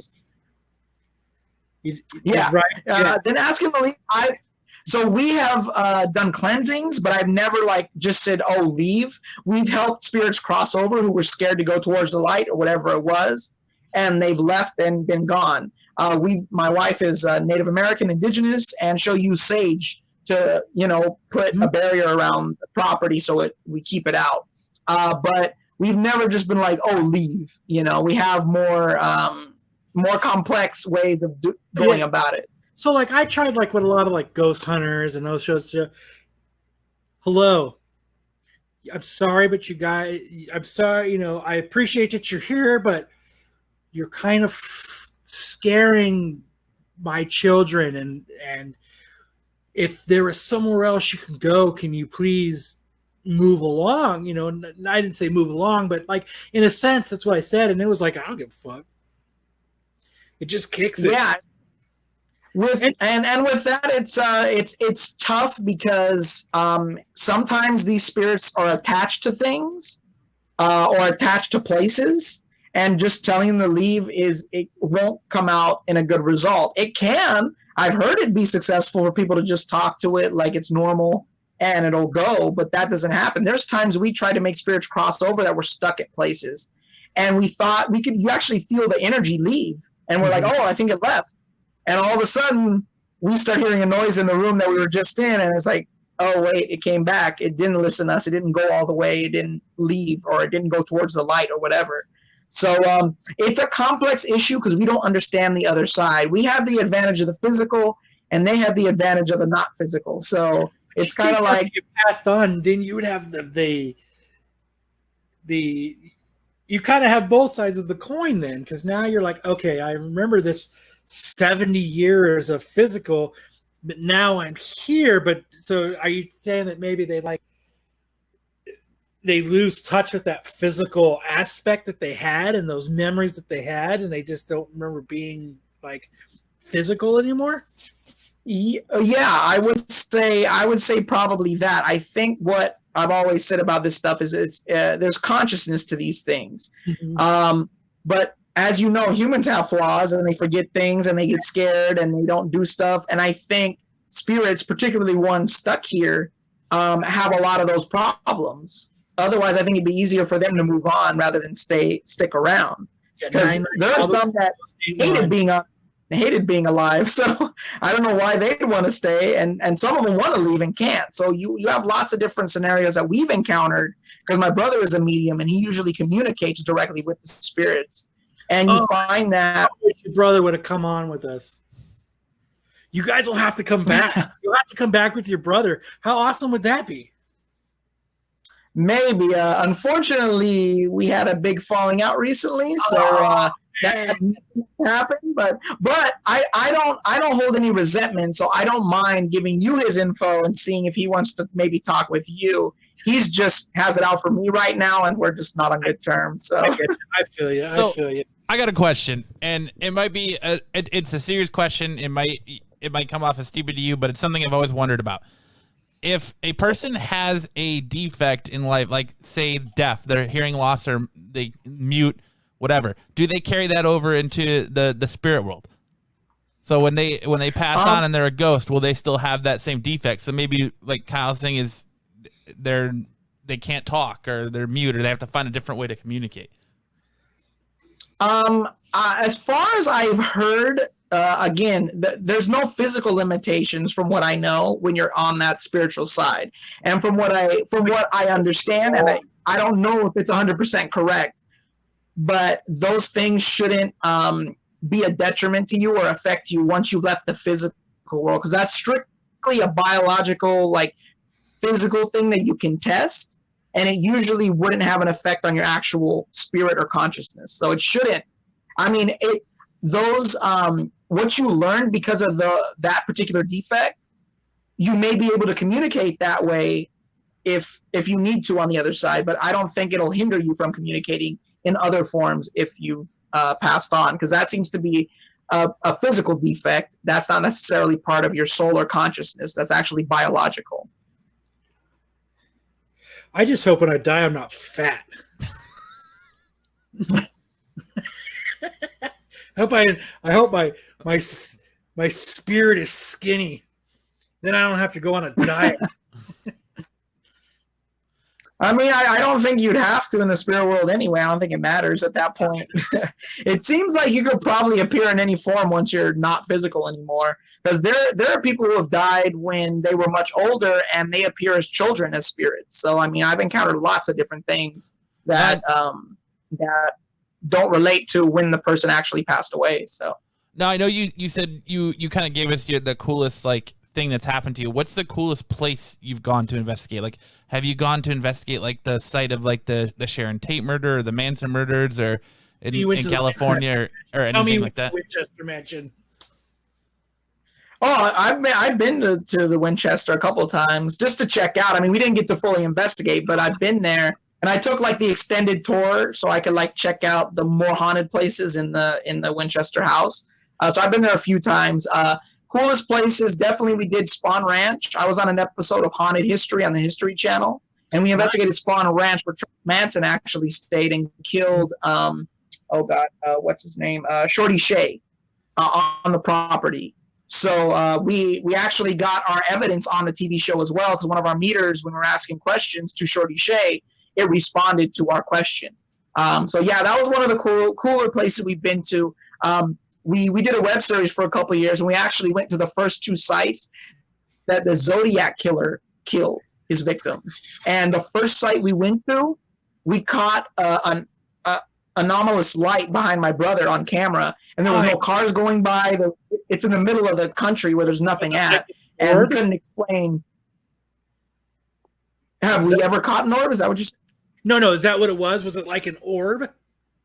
No, it was an actual like light. But it was caught with our full spectrum camera. Full spectrum camera is a modified camera that actually allows the lens to take in every kind of light, even light not visible by the human eye. So we had our camera, and we were interviewing my brother about what he was feeling on the site. And behind him, a light actually reflected off of the gate behind him. But nobody saw it with their own eyes.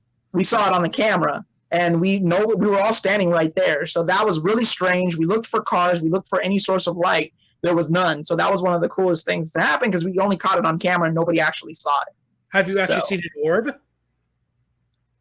I've seen balls of light actually follow us while we were doing I have been followed by a ball of light. I was going to get to that. Dude, we need to go ghost hunting together. That's the end of it, man. I need to be part of it. Yeah, like he wasn't my brother-in-law at the time, but he was my buddy, and we used to party in his backyard. So if you were seeing if there was anything going on, there was this little path between houses that you'd walk to get into the backyard so that you could see if they were there. And I went back there, and there was this like orb, like this ball of light. It was just hovering, and I was like, "Holy shit!" It was crazy though, because it didn't like produce light everywhere. It produced light going just straight down to the ground. So it was like 5 feet off the ground, and so it didn't like light up the backyard, but it lit up like below it, and then it kind of was like this, and it kind of just like floated away, and then it went out of his backyard, and it took a right, and it just went down the street, like. There was like a convenience store like 4 houses down, and my wife lived 4 houses down at the time. She came out. The people at the convenience store came out, and this ball of light is just floating down the street. Wow, that's pretty interesting. Yeah, my experience was at another famous location we've been to lots of times called the Suicide Bridge in Pasadena, California. During the Great Depression, lots of people committed suicide off that bridge, and even past that, even in recent years, a few suicides have taken place. We actually had a Japanese magazine come out from Japan. They were called Bubis, and they were doing a story on the paranormal, so they came with us. And there was a pinpoint of light. It was about a quarter size, and we're walking around. And the people who were with us, who were doing the story, we all saw this. On the trail we were walking under the bridge, this quarter-sized ball of light was just trailing behind us. And eventually it just kind of came closer and vanished. But it was very pronounced. Everybody saw it. They were freaking out. They were from Japan. They didn't know what was going to happen. And they were all females too. And they were like, oh, freaking out. And like, we're trying to calm them down. as much as we can. They spoke a little English. But yeah, that was really interesting. And we've caught a few orbs on camera and on pictures, but we're very wary of those because it's not been proven that it's actually ghosts. Mm-hmm. But they do appear strange sometimes, so we dismiss 90% of them, but 10% of them you can't explain. They look like a nucleus. They have very specific structure to them, and that's when we say this could be something. So every time, speaking of those, that same apartment complex where I was telling you that the spirits would go from room to room, from apartment to apartment, I would stand in the courtyard, and every picture of me had those around it. And now when I take pictures, they're not around me, but the entire time I lived in an apartment complex, anytime there was a picture taken of me, those were like, they would like be all on this like right side of me and like up. It was right around the Sixth Sense time. So everybody was like, what the fuck are you that fucking like that weirdo in Sixth Sense? And I'm like, yes, yeah, I'm making it happen, fuckers. Yes. Like, no, we're just taking pictures and like, these just happened to be, but it never happened again outside of that complex to me. Ah, interesting. Yeah, the only thing I can relate to that story is I actually used to work at Disneyland for quite a few years, and there's a little boy spirit, and he appears all over the park because, I was kind of the resident ghost guy when I worked there. So everybody told me all the ghost stories. I experienced stuff while I worked there.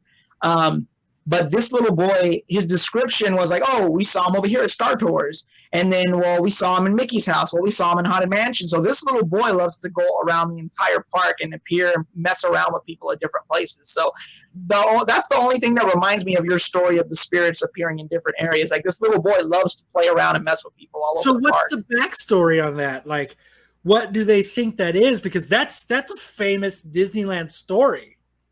It is, and there's really not a lot of info on it. The one sad thing that's a reality for Disney is they don't like that kind of publicity. They deny that anyone's ever died in the park, even though people have. But they bound to happen. Yeah, but in the early days of the park, they had a lot more power over what got out in the media, and they were able to cover up a lot more things that happened. Now it's a lot harder because there's so many more people, there's social media, there's all this stuff. So we can't come to a full conclusion of why that spirit is there, but my knowledge of Disney and history is that they were able to cover up stuff back in the day a lot easier. And in those days, there were accidents and tragedies, and those rides were new, and there were problems. So, I mean, it easily could have been something that happened on the park. It even could be a spirit that's actually on the land. Also, and I work there, I'm a witness to this, people dump human ashes in the park constantly. So sometimes the spirits of those ashes that get dumped there,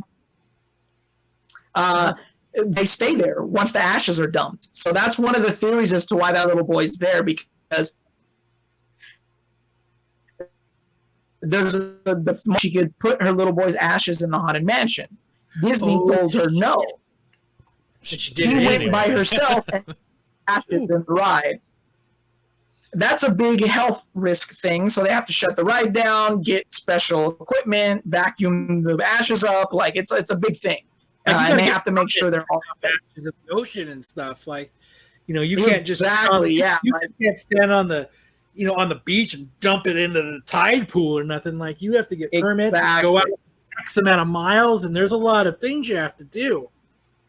There is, but the people that have done it, and I remember one morning, this is the craziest morning we ever had working there. I worked at Space Mountain at the time. I got there just shortly before opening, and all of a sudden they hear, we're down, there's human ashes all over the walkways, somebody dumped it in here. And it wasn't just Space Mountain, it was all the major rides in the railroad. So like, we think somebody actually dumped multiple people's ashes all over the entire park on all the major rides. So guests were livid because every major attraction was down for like 3 hours that morning. And people were just mad. Like, so they probably had like a business where they told everybody, hey, if you want your ashes dumped at Disneyland, we'll do it for you. Dude. They waited until they had like 30 people or 50 people.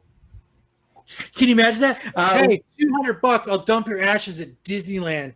So what you do is you just fill Yeah. up like 4 vials and just throw the rest in the garbage. And so when you're riding in the Indiana Jones ride, you just dump like this little vial like this big. It's like, and then like you're on a small road. You're like, I bet you they do that. You would think it's actually much more dramatic than that. They actually bring the full bag of ashes and dump it. People have seen actually people do it in Pirates of the Caribbean. I have witnesses who have told me they've seen it.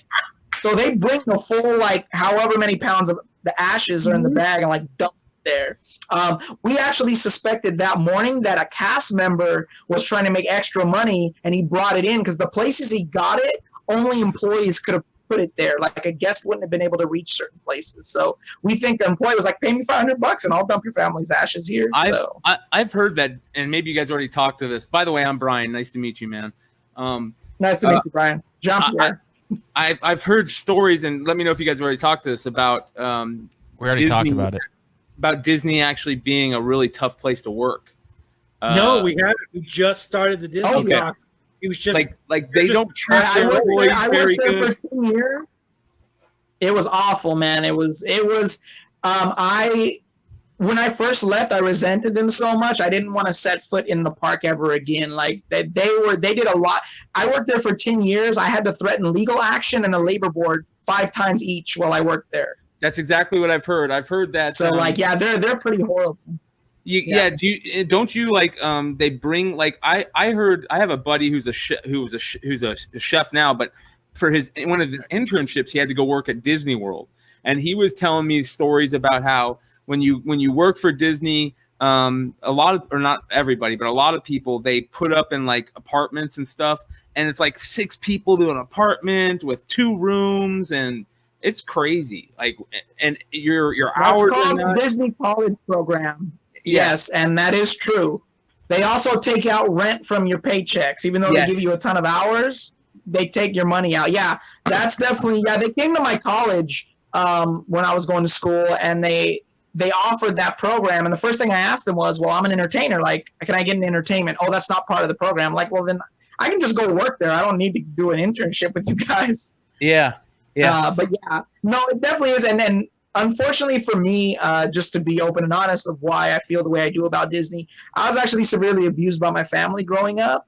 So I stayed with Disney so long because I was used to that kind of treatment. You know, granted, I fought them when they pushed me into corners, but it's just, it got to a point when I finally quit that I was just tired of the treatment. They treat you like children there.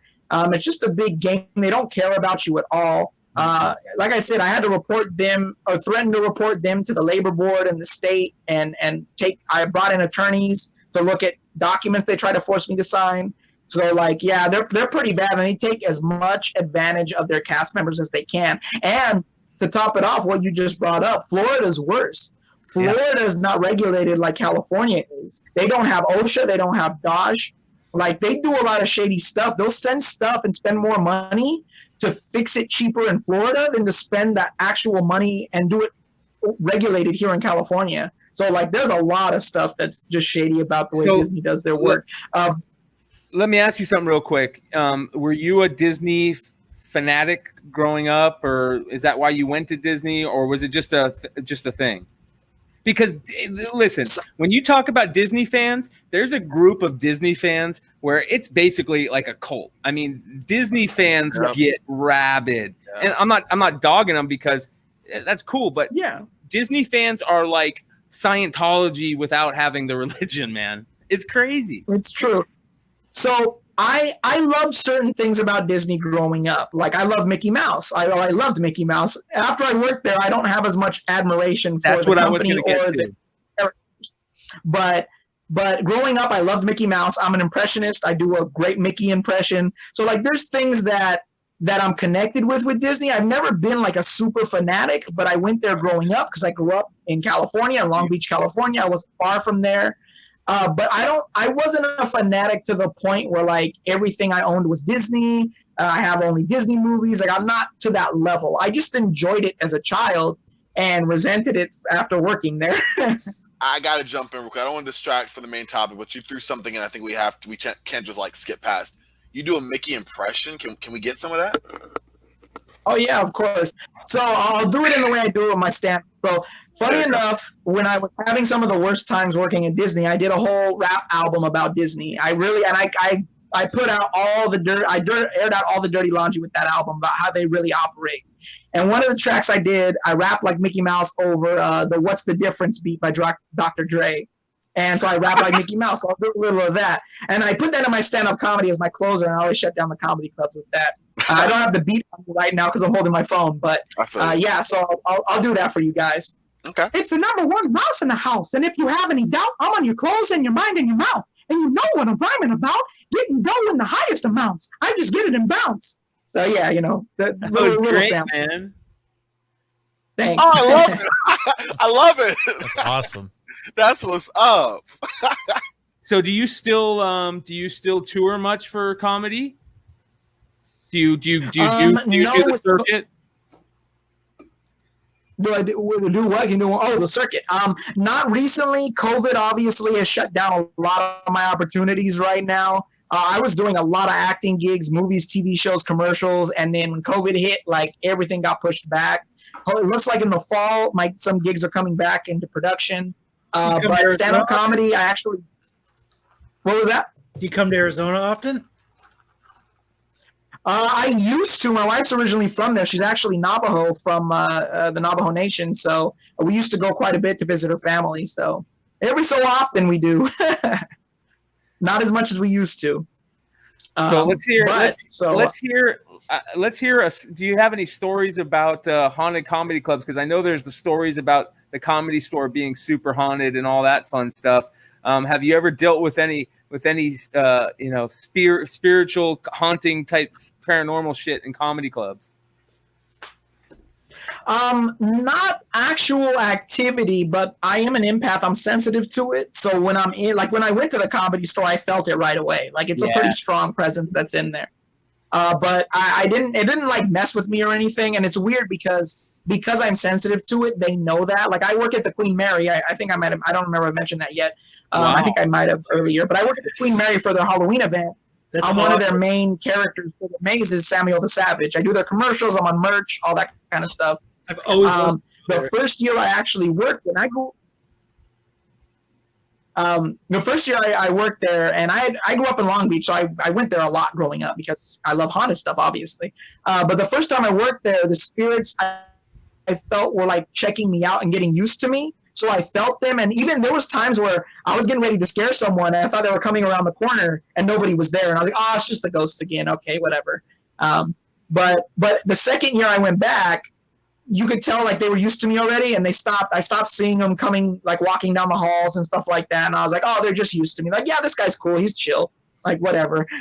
so yeah, I'm similar to that. I think I have been to the Comedy Store a few times. More than a few times. And I think it was like the first few times I really felt the energy strong. And I felt like by the third or fourth time I went there, like it just kind of dissipated. Like it kind of felt me out and was like, yeah, he's cool. He's chill. So yeah, for people that don't know, the Comedy Store in California, in LA, specifically the Comedy Store in LA, used to be a mob-owned nightclub called Ciro's, and Ciro's was like the place where the mob just hung out in LA. It's where a lot of the actors hung out, and they had basically a couple rooms back there. I think one of them might be the Belly Room now. That was like a hit room, and that's where they would take people, and they would never come out. So there's a lot of stories about, especially the hauntings at the Comedy Store in LA, and. I love the history aspect of all that stuff, and with the paranormal, spiritual paranormal stuff, hauntings, you have a huge history aspect, and I love digging into that. So,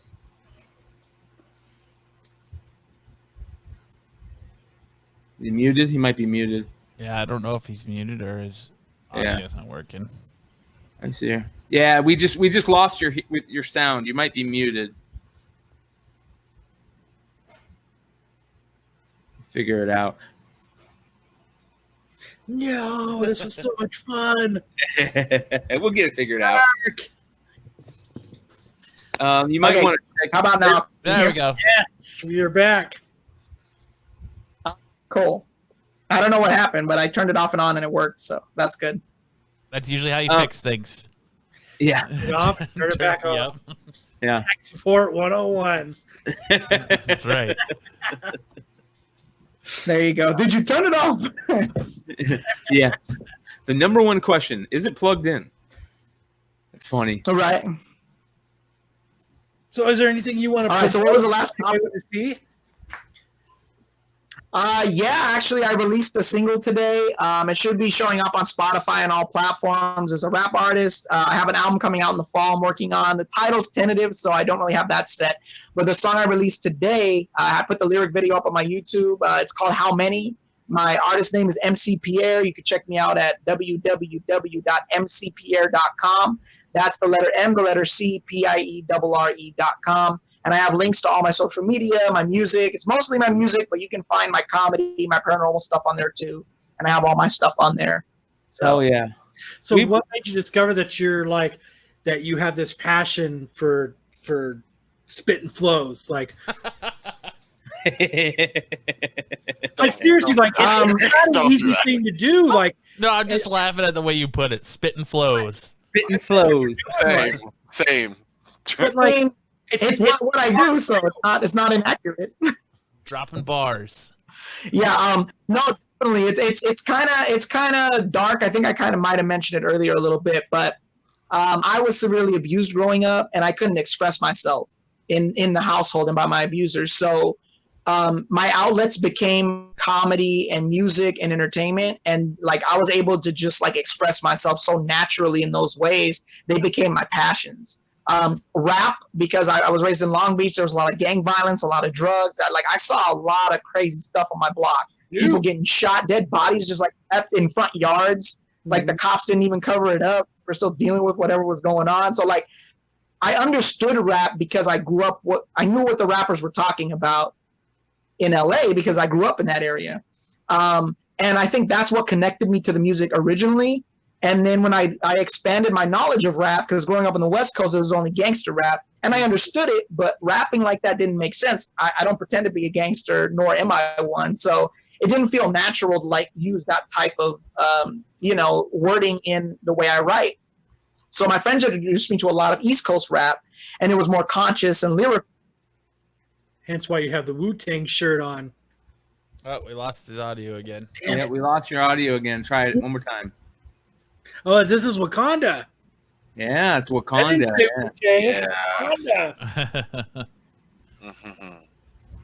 Try turning your audio on and off again. We lost you again. No. Let's see that. There we How go. we doing? There you go.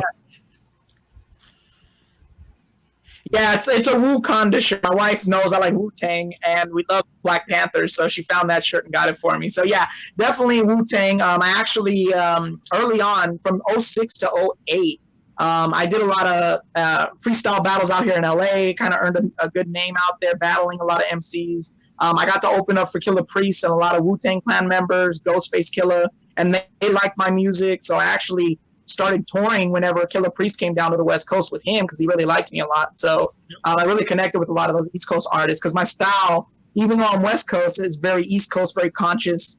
And it's expressing myself. Since I couldn't fight my abuser, I used my music to kind of fight the system because the system's abusive. So Yes. Yeah, fuck yeah. What? Oh, go I got ahead, a quick Brian. question. Who is there anybody out right now that might not have a huge following that you're really listening to, that you're really into right now in the music scene? I was introduced to this artist named Gremlin Raps. His name's Gremlin, but Gremlin Raps is how you find him on like YouTube and social media. He's growing bigger by the day, but he's not super huge yet. And he talks about a lot of real issues. So he's getting big pretty quick. He relates to a lot of people. I think his hashtag is like broken people. So he talks a lot about like bad relationships and heartbreak and things like that. And he's just really connecting with a lot of people. So I definitely like his stuff. He's very real, down to earth. And a friend of mine who's up and coming rapper too. He's a young kid. Introduced me to that guy Gremlin, and I liked his stuff a lot. So Who are your influences in hip hop and rap? So if I go way back, the first group I fell in love with growing up was Bone Thugs and Harmony. And like just the way their flow style, the way they rap fast, I really liked them. I rapped a lot of the lyrics when I was younger. Not to say that others didn't influence me, but for some reason, Bone Thugs really like caught my attention when I was really young.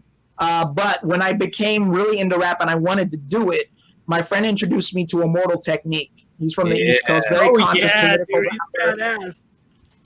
That changed my life. At that moment, when I heard Revolutionary Volume 2, I knew that I wanted to rap, and I was going to rap like somewhat like that, but I have my own style. But I still very much am influenced by that style. So yeah, talking about the social issues of the day and Mortal Technique. If you guys don't know, if you guys don't know much about him, you guys need to go check him out. That dude is the real deal.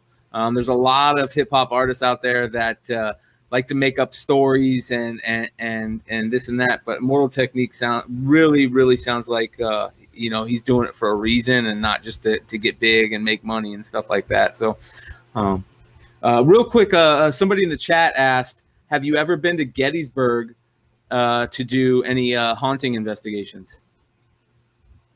Sadly, I have not. We have made it out of California. We've done cases in Arizona. We've done cases in Nevada. I'm trying to think where else. But not, no, unfortunately, I haven't been to Gettysburg.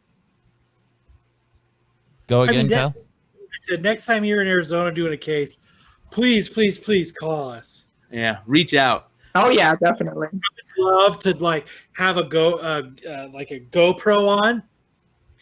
And like, I seem to be a magnet for this stuff. So like, I would love to be able to help try to answer questions and bring stuff into the room so that we could like show the world like what is happening to people. Like yeah.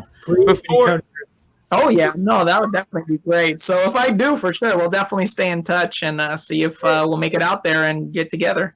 Before we let you go, I want to take a quick cue from my co-host over at the Bogcast and ask a question because you're an actor. And can you give us a audition horror story where some audition that you've been on and something just went crazy, out of whack, an embarrassing situation, something like that? Let's see. I mean, really, the only one I could think of is I've auditioned for America's Got Talent a ton of times. I've rapped impressions. I've done stand-up comedy. I've done my original songs. I've tried everything for that. You've done America's Got Talent? Particular time at the LA convention. I've auditioned for it. Did you do it when Howard Stern did it? I didn't get on. Tell me you did it. Yeah, because I have an audition for. Yeah, but unfortunately, I didn't make it on the show. There's like pre-auditions before they do the TV stuff. So like I never made it to like the actual judges.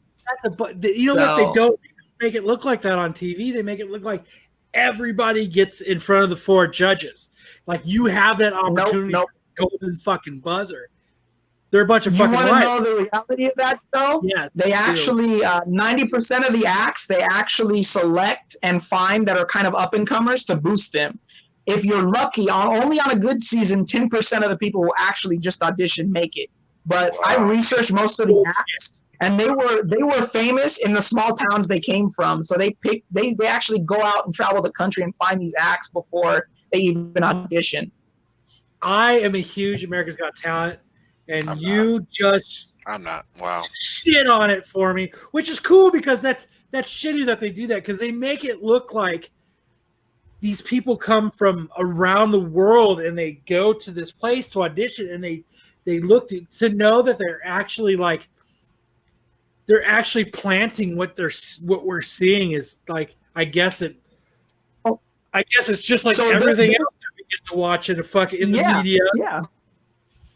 Surprise, surprise, reality TV is not reality. That's the harsh lesson I had to learn in this business, especially with the paranormal. I've turned down five deals for TV shows because they wanted me to be fake, play a character. I'm like, so you're telling me to use my skills as an actor, but you're not going to pay me as an actor. Why the hell would I do that? That's just stupid. I'm being taken advantage of. Oh, it's the exposure. Thank you. Yeah, it's like, I want to get exposed to COVID. Like, no, I'm not stupid. I'm out of here. Right, let me tell you the crazy audition story. Let's hear that audition horror story real quick. Anyway, this one because I felt like I finally made it on America's Got Talent. So I went to the initial audition, and that's the trickery of their editing. People do show up from all around the world. I've met people from all around the world at these auditions, but they film the preliminary auditions. Nobody's there. No famous people are there. It's like some low-level producers you never even heard of. And those people select the people they think are talented. So I went in. I did Baby Got Back, but I did it in voices. So I performed Baby's Got Back as Christopher Walken, Mickey Mouse, Arnold Schwarzenegger, and Kermit the Frog. I gotta hear it now. Please do it for us. You can't keep dropping stuff like that and not think we're going to ask you to do it. Yeah, this will be the magnum opus of the interview. Let's hear it. You already did a Mickey rap. Now we got to get some of this. We're sorry, but we're not. That's all good. It's all good. Hopefully I remember all the lyrics to the song right now. But I like big butts, and I cannot lie. You other brothers can't deny. When a girl walks in with an itty-bitty waist and a round thing in your face, you're sprung. When I pop tough, and you notice that pop was stuffed, huh? Deep in the jeans she's wearing. I'm hooked and I can't stop staring. Oh, baby, I want to get with you and take your picture, huh? Yeah, so, something like that. And that's what it's just Turn you down. Thank you, brother. This is a good interview. Yeah, so thank you. Yeah, no, okay, so let me tell you. Hold on. So I did the initial audition for this female producer. I was in a room of at least 30 people. Everybody did their thing. I was the only one that did something like that. I was the only one that got called back in the room. She's like, hey, that was great. You're funny as hell. Don't tell anyone. There's a secret round I'm going to send you to. There's a lot more producers in there. Suggestion I have, move around a little more. But other than that, you are hilarious. I'm like, oh, shit. I'm finally going to get on the show. All these years, finally. So I go into this other room. It's like all across the convention center. There's like 2 other people there. I look like the most normal, though. When I get in there, it's the people with the craziest outfits. There was a 90-year-old lady who had a bunch of half-naked guys she danced with, and, like, she made it to that round. There was some guy with a dog with crazy hair. Like, everybody in there looked like freak. And I just had T-shirt and jeans on. It was a funny T-shirt, but, yeah, I'm like, okay, well, I mean, maybe I actually have talent. That's why I'm in this room. Awesome. So I had to wait another, hour to get in. So finally, I get into the secret round. It's 2 females and 2 male producers. So I go in, I took the lady's suggestion, I auditioned with a little more movement, just acting out like I'm Christopher Walken, like I'm Arnold, I'm just really going all out with my characters. The female producers go, wow, that was hilarious and funny. The male producers sat there stone-faced and went, that's a different way to do impressions. And they just sent me out of the room and that was it. Next time. What the actual F just happened? You need to have, rip away Adidas pants and you're naked. And you go, yeah, apparently. I would have got them, yeah. Your shit. Oh, I'm sure I would have got them. They love that kind of stuff. Where that was the crazy, because, when you put your all into something and you know you're doing something that nobody else is doing, and they act like you did nothing, like, wow, like, yawn, that was boring. Yeah. For real. So that, I felt really insulted by the male producers. And I was confused when I left that room. So the females loved it. They were like, that was great. You're very funny. And the male producers were like, no, that's different. Jesus. And there was times when they were filming and I did these auditions similar. I did other stuff. Sometimes I just did the Mickey Mouse rap I did for you earlier. And there was times where earlier on when the show they used to film everything. And they would film the auditions. There were times I would audition with my impressions, and the camera guys would fall off the camera laughing when I was doing my impressions, and I still never made it. And I was like, dude, your camera guys couldn't stay on camera, but yet I can't get on this damn show. It's fucking rigged. Fuck that show. Yeah, right. Where can everybody find you on social media? You let them know where they can find your music. What about social media and stuff like that? Oh, yeah. For sure. So our main website is www.mcpierre.com. That's the letter M, the letter C, PIERRE.com. And you'll find that's mainly my music, but my comedy, my paranormal stuff's on there too. I have links to everything. On social media, my handle is Talentedid. That's at Talentedid. That's talented with an extra ED. I do so much. That's my kind of branding of myself, being Mr. Talentedid, because I do so many things. And yeah, that's kind of the main stuff. You can find me all over social media with that, my music, and all my other stuff. So. Oh yeah, you got to come back on the show, man. Oh my God! Please come back. Please not stay in touch. Let's figure out. We'll hit you up, brother. We appreciate you. Your contact information, please. Please don't be a stranger. This was probably one of the funnest interviews I've ever done, and I appreciate it, and I thank you. All right, man. Thank you. Yeah, I appreciate it. I had fun with you guys too. Fun. We'll catch you next time. For sure. You guys take it easy. Have a great night. Thanks for joining. Have a good night. You too. Bye. You too. Bye. Later, man. That was cool. Wow, what a fun interview that guy was. That was a good dude. Yeah, that was great, man. Kyle fangirled the fuck out. Oh my God, I did. I really did. You couldn't even get a question in edgewise of anybody else at the beginning of the interview. No, Kyle was I on it. literally consumed the entire interview. Like, I had so many things that I wanted to talk about. Kyle was him. like, "Fuck your acting career. It's time for ghost stories." That's kind of where Kyle was. We talked about his acting career. We did. Like 10 minutes. I totally let him explain his acting career. But I was like, you know what? Enough about the fucking acting. It's time to talk about Kyle was like, ghosts. "You didn't get a stopwatch. You didn't get a stopwatch from Matt Damon. I don't care anymore. Let's talk fucking ghost stories." That's pretty much what it was. Let's talk Dude, ghost stories. He was a good dude, man. I really like him, man. He was fun to talk to. I was waiting for you to be like, "My house is haunted," and him be like, "Oh, really? You'd be like, you want to come over and see? I'm going to send you my address. Come on over." You know what? I opened the door for that, and he did not walk through. He wasn't crossing over that path. No, like I explained shit that happens in my house, and he did not say. He kind of sat there like child's play.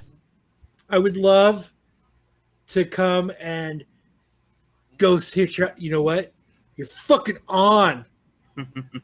I opened the door for him, and he just went. He just took the door, and he just went. And then walked in. So I gotta ask. And he checked, and he secured the deadbolt, and he checked the chain, and he jiggled it to make sure it was locked. He doesn't know me. I get it. You know what? I'm gonna keep in contact with him. We're gonna become friends, and then he's I gonna think you come. guys are already besties. You guys are, by Kyle's standards, you guys are already besties. Honestly, man, there's very few people that he is kind of really high up. No, he was real fun, and he was, and you know, I gave him a run for his money with paranormal stories. Oh, and did you guys do a spinner rack this week? No, we have well, not. I'll be right back. It would is be it Sunday? That's what I was going to ask. What's going on with books and getting books right now? Have you guys been getting your books? Yeah.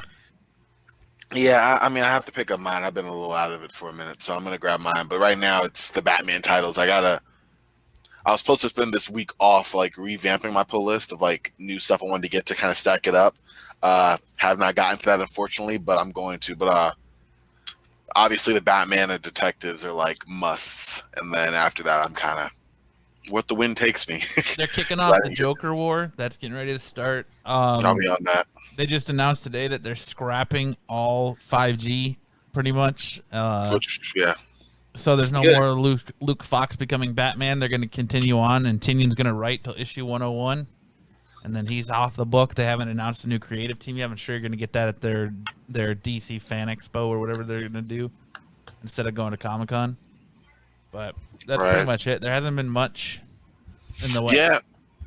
No news, no nothing. It's been pretty. Bye, Corbin. So Your audio's cutting out, Corbin. I'm sorry, I had to cop out. It's all about ghost stories. Fuck whatever else you're talking about. So, do you guys read Marvel books? Yeah. Marvel's stupid. So there's a new book coming out, and I don't know if it's been released yet or if it's just been talked about. I guess there's a book coming out with Null called The King in Black or The King in Dark or something like that. That was just announced today. That is going to be sick, bro. Did you see the cover for it? Yeah. Oh my God, that cover is gorgeous. That is going to be a monster of a series, man. That was just announced today. And Okay. Fuck, I drank all my whiskey during And the that other interview. big thing is that there's a hidden or a secret Image crossover event that Donny Cates is being attached to right now. A secret Image crossover Yeah. So with Image, Marvel? I don't know. Image just released a picture on Twitter. It said crossover with 3 dots. And then later that day, Donny Cates put a picture of the same background with 3 dots. And then it came out that he's attached to this hidden crossover project. Cool. Very cool. Donny Cates is everywhere in comics right now. Well, he's bringing exciting back. Sorry about that, guys. He's bringing exciting back into comics, and Kyle, don't That's move. There's a good. ghost behind you. I see an orb on the Magneto picture right behind you.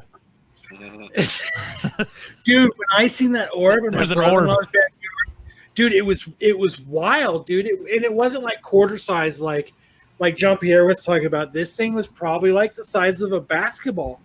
I like this. I was laughing at the chat in that whole interview. And yeah, the chat. what I'm funny. assuming are your buddies, and just They going could back not and stand forth. Yeah, They could not stand his internet. going back and forth and talking that. about how those orbs in the backyard are called fireflies. No, it was crazy. The only, like if Nubia was still in the chat at the time, she had seen it too. So it's not like I'm the only, like I walked in and said, "Hey, bro, fuck, nobody's kicking it backyard, smoking weed. What the fuck, Oh, what the fuck is that, dude? It's a floating ball light. What the fuck is that? Little did you know, McClay walked out of the bushes, and it was just the light from his spliff. That's what you were seeing. It was crazy. Oh man. Yeah, I'm kind of bummed out. I got to go. Kind of bummed out because you missed a whole interview. And you had to do the fucking hot 10. I got to go and dig through a couple boxes of comics. There's not You many. didn't fucking call me? Well, I ran by a Zia, and so I saw they were open. I went in, and I had fun going through books. It was the first time I've had fun going through books in a long time. Going through books is fun until it starts hurting your back. That's what I was going to get at next. Is that it gets to a point where my back starts hurting much quicker than it used to, and that's my only problem. Is that I'm getting fucking old. Can you put these on a table for me so I can stand up and look at them? Yes. Yeah. I'm old and I'm fat. Yeah. I cannot bend over and look through these goddamn boxes of comics.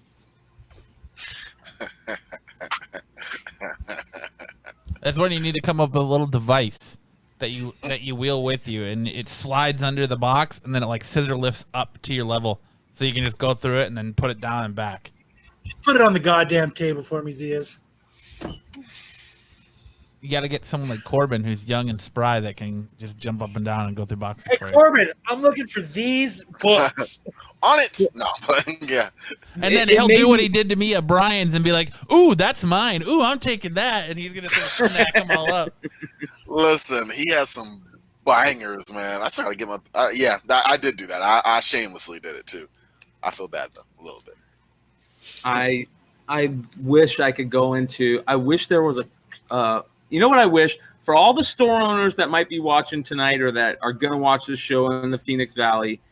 And one of the things that I really miss is not having small mini cons like at hotel banquet rooms or VFW halls. And I know we said we were going to try and put something like that together, but that is needed more than anything. We right now could in the if Valley. our goddamn state would quit being a Corona hotspot. Keep the goddamn boxes of comics on a table. I don't want to get on my goddamn knees and look through comics. Keep them on a fucking table. I will say this: the good thing. I remember one time I was going through. I was at a con, and Ed was there, and they had all the boxes underneath, and I'm like, he's like, "You gonna go through those too?" Because I went through fucking every box on the table. I'm like, No offense, man. It hurts. My knees are. I'm a little old. I'm not gonna get on my knees to look at comic books. He's like, oh, That's like 3 years ago, dude. He goes, yeah, I was 37. So he goes, here, dude, and he lifts every box and puts it on the table for me. So, shout out to comic book slingers that do shit like that to sell books. That's what's up. Got to make the sale. Yeah. That's part of that. The problem is there's more old fat people like us, and we all look at the top boxes and we don't look at the bottom boxes. So That's where you hide all the good stuff. that's where you hide all the good stuff. Yeah, Dino tells a really good story about how all the guys. Yet. What's that? Fuck, hasn't that guy come We're on? not our show CBSI yet? royalty, bro. He would come on. He'll come on. He tells a story about how all the guys that live on the East Coast all go to all the cons together because it's so close to everybody. And he said they were at a table at a con, and there must have been 5 or 6 CBSI guys, and they were all going through comics.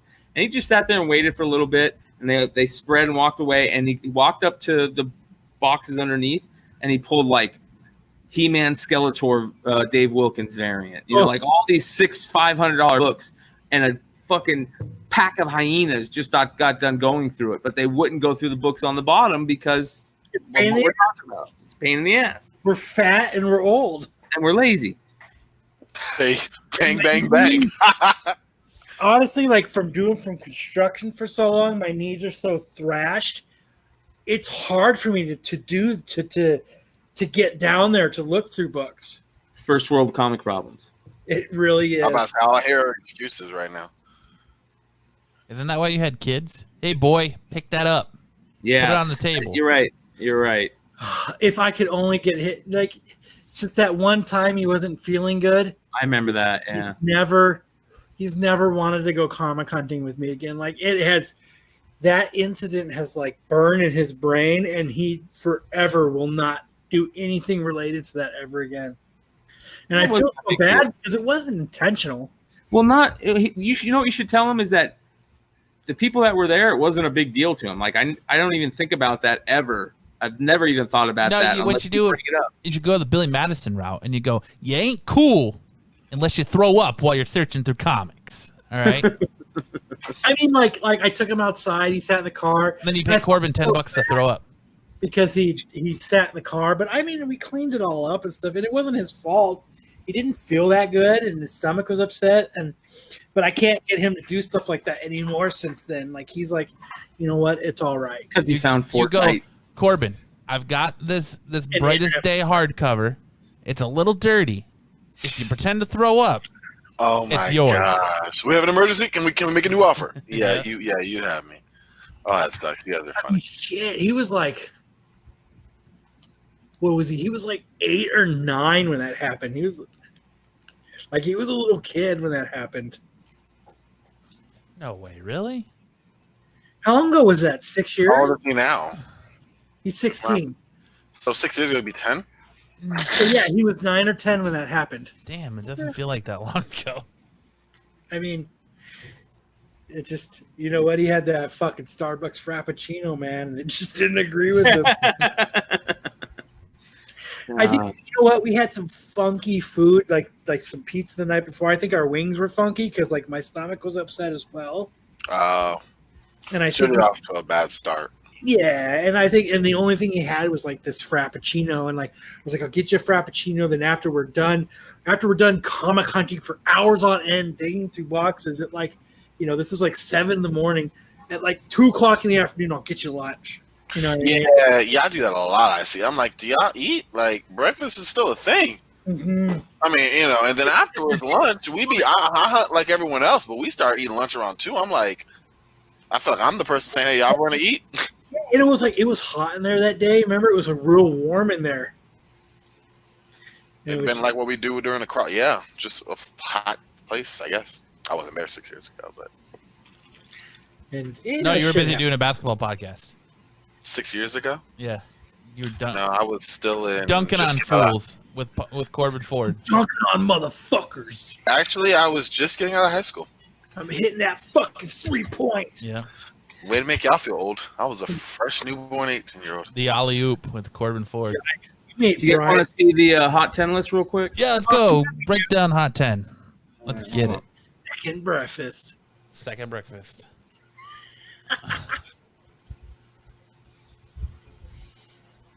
You fucking There's so much fucking you shit. fangirled the shit out, Kyle. That was a good interview. I didn't fangirl. No, out. the fuck Yeah, you did. You totally did. You totally What did for I like did- 35 minutes. Couldn't even. You totally did. But that's awesome. What I Great did was interview. I connected with our Connected. You sound like if that's a You fanboy doc. fangirl right there. Yeah, Yep. you docked, definitely Oh, docked. yeah, you were in from the beginning. Tell me, did I not tell stories that stumped him? If you could have been in the same room, you guys I would have been mean- touching tips. That's how close you would have been to him. Yeah. It was, Dude, it was a lot. How often do you get to talk to like a paranormal hunter about experiences that you've had in your life? Like, I was explaining in this interview, like, this is stuff that's happened to me my whole life. That was less of an interview and more like paranormal story time with Kyle. I was asking him his opinion. What do you and I didn't even get into a lot of it. His opinion was pretty much cool, bro. Yeah. No, it was more than that. Was it? It was pretty much a cool story, bro. Yeah. No, because I was like, this happened to me in your experience and with your education and I training. mean- What do you think? When y'all weren't talking over each other, I would imagine that he had some points of. Well, that's can be thanks to shitty internet, but Yeah, that's I wasn't true. talking over him that much. no, it was shitty internet. That was all just shitty connection, but Never works when I get it, but. But like, tell me, I did not stump this dude who's got a doctorate in fucking paranormal. Does he? Tell me I did not stump him. When did you stump him? Yeah, I want to be that person, but I'm curious as to that too. You guys had like a. Nice shitty That internet, shit Corbin. When I was talking about the apartment complex I lived in, where the spirits moved from apartment to apartment. Oh, Yeah, okay, I'll give you that. You did stump him there. He didn't have a lot to say about that. He had never heard of something like that. Because he was probably like, I don't know what this guy's on, but I want some. This guy's a fucking liar. Is he just trying to make me look stupid? Or is he actually telling the truth? I think that's what it was. All right. Here we go. I didn't mean to fangirl out, but I was like, hey, I've had these experiences. What do you think? I didn't even get to ask about the rampant sexual exploits of the Disney cast members behind the scenes before shit got all taken out of control. Yeah. Dude, when he was talking about Disney, dude, I went to the bathroom and I was muted for most of his Disney I know, I'm talk. just kidding. So before you just because you're a shitty interviewer, I am. don't blame it on me. I'm not. Hey, I'm not blaming anything on you. Other than that, you fangirled out. All right. So here's the Hot 10. Honorable mention number 1 is Scoop Comics number 2. Fangirl, I was fucking. no, you were. Let's just keep You did a moving. fantastic Let's keep job, Kyle. moving. Yeah. You did a fantastic I'm job. not gonna interview a Let's go. motherfucker Top again. 10. No, Hot you 10. did a Honorable fantastic mention. job. I'm not giving How you shit. For dope your is interview. Honorable mention. Hot 10. I am so excited for the Hot 10, man. Let's How go. I dope is love the this Snoop's comment. Excited.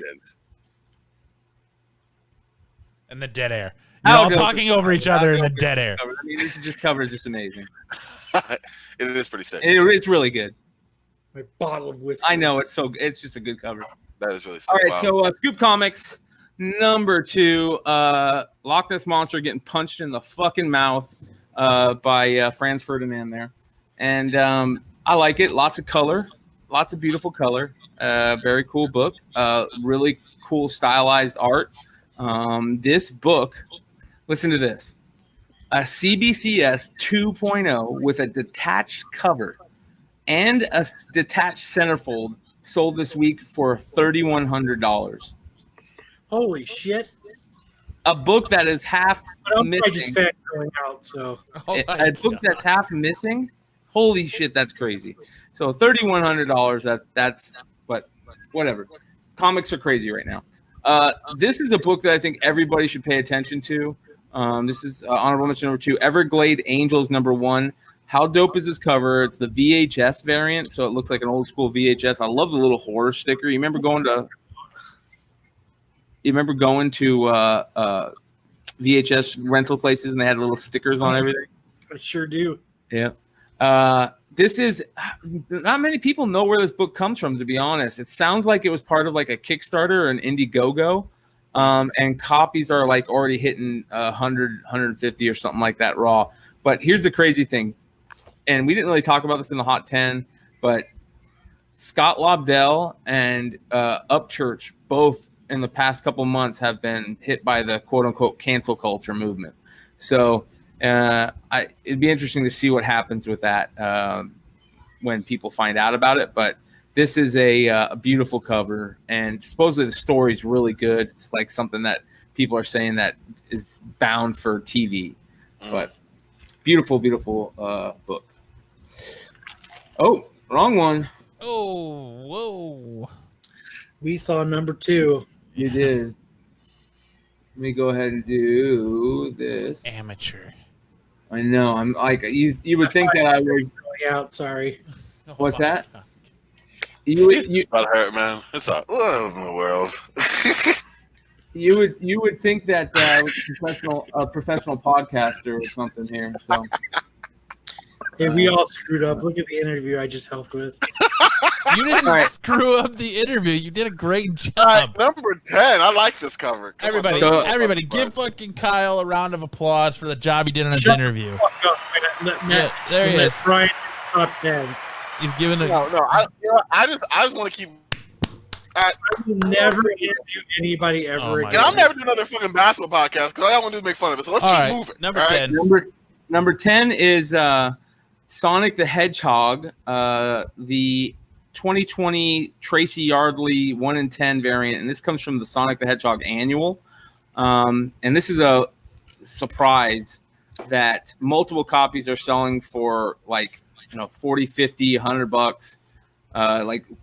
Prices are just really high all over the place a day after the release. But how many people do you think bought, or how many stores do you think bought 10 or 20 of this copy of Sonic the Hedgehog from IDW? Probably not a ton. Why is it? Why is it popping? It's because of this character. So there's a new character in there, and this is the character, I guess. Sweet looking character, awesome cover. But other than that, it's selling for some reason. But yeah, beautiful. I like the cover, and if the character takes off, you never know. Could show up in a game. Number 9 is Ruins of Ravencraft Carnage #1, the second print cover. This quickly moved from cover price to $50 plus for raw copies. There are reports out there that there are only 800 or so copies, but you might want to check with somebody with a Diamond account, as it appears there to be many, many more copies than that. So just be wary, but it is selling for a lot of money, and you never know what's going to happen with the whole Carnage lineage type thing that's going on out there. So, all right. Number 8 is Inhumans number 5. Now, this is getting hot because of the Black Widow news that came out recently that they're going to be moving on, obviously, from Scarlett Johansson to the new character, that Yelena Belova character. And this is her first cameo appearance, I guess. She's mentioned but not shown, I guess, for something like that. But 9.8s, we're seeing about 300 last summer when the news initially got announced. And then it settled back down to about 150, but now they're going above 300. So if you have one of these, maybe time to sell them. This is a book you could find in dollar bins everywhere for the longest time.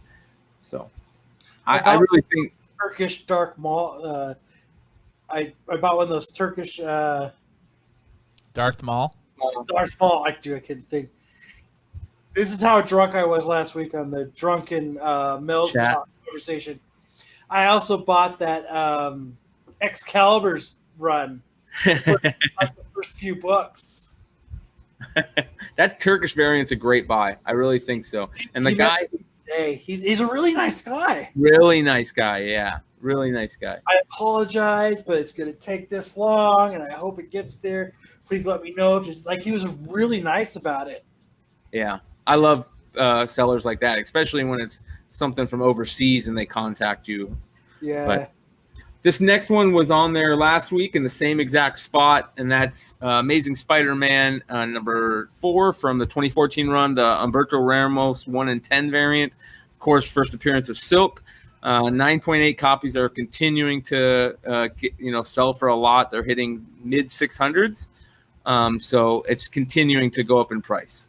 This book, all the Silk books were very affordable for the longest time.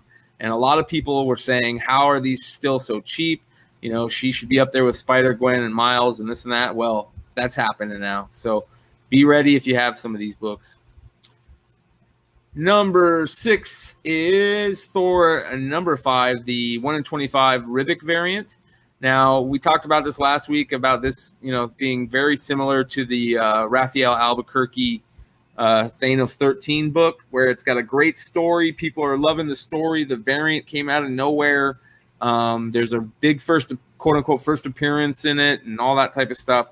So this was a $100 book last week and when it was on the list, and now it's 200 plus. Raw. So a lot of people still love Donny Cates out there, and they think that we just got done talking about him. He's got a lot of hype behind him right now, more than ever. So his books are selling. Beautiful cover, though. Like, look how I love that cover. I really wish I had one of these. Matt, didn't you pick one of these up? Not that cover, no. Okay. All right. I can't get enough of that. That was a $70 book right off the gate on the day that they dropped. So there was really no getting it. Yeah. All right, this is a big one, and shout out to friend of the show, Chuck. Number 5, Hawkman number 4. This is the first appearance of Zatanna. This is one of the books that's actually getting ready to go out in our next CGC run, which I actually got half of it packed up and ready to go. So should be going out shortly. 7 months. That's not bad. Well, no, I finally got a hold of our presser. So our presser is back in business now. And he's not backed up, or just that much going on in life? Well, he was moving into a new house and super backed up, obviously. Even when he's not doing other shit, people are using his services like crazy. So, But this is the first appearance of Zatanna. We all know about the news with Zatanna, and she's coming to the big screen, and hopefully Daddario plays her, because that would be I thought Grizzled Geek they were talking about it, Grizzled Geek, and I thought that was one of the rumors that were. That was the only one that was verified.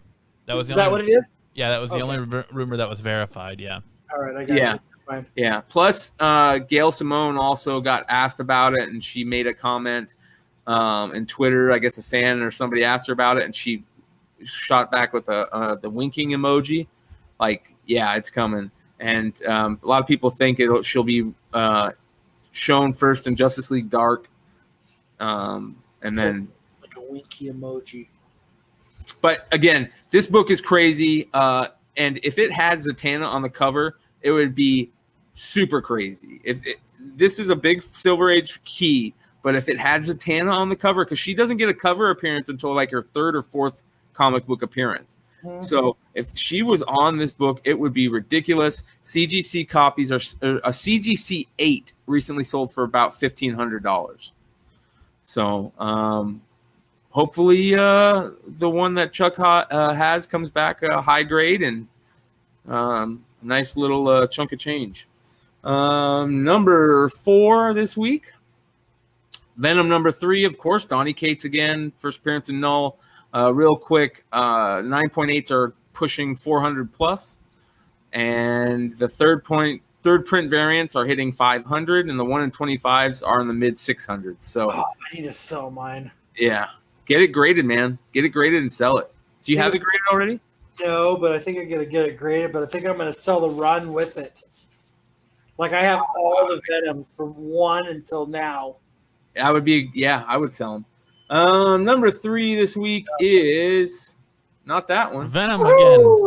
Venom again. My favorite book on the list this week is this book, number 3, Something is Killing the Children. Number 8, the Jeff Deckel 1 in 25 variant. I so wish I bought this book. I didn't know about it.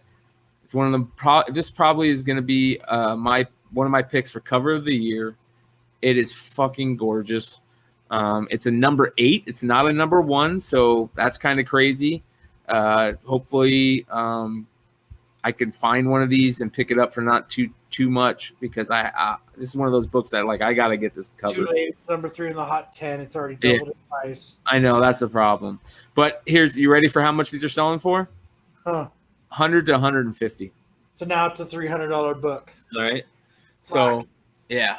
The incentive to the issue before this is also selling well, but this is just gorgeous. The color is unreal. The accenting with the pink, the blue tones, the white hair, this is a masterpiece. Yeah, if I'm gonna have my fangirl moment, it's this for the show. It's Something Is Killing the Children, number 8, Jeff Deckel variant. So I need to find one. Number 2. All right, this is some fun stuff here.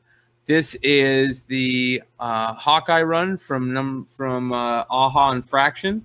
This is number 9. This is the second printing. This is a book that was $25 at most for the longest time, and in the past week, every copy that has been up has sold for $100 and $150. Crazy book. Beautiful book. Love David Aha art. But Kate Bishop stuff is also getting big, and people are finding out about this book that didn't know about it. So $150 raw. Number 1 this week, Invincible Iron Man number 9, the Age of Apocalypse variant. This is the Guts have the Riri spec. The early Riri appearance. I think the first full appearance. A lot of people are wanting to call this her first appearance. But it also has a sick cover of War Machine as one of as Apocalypse, basically.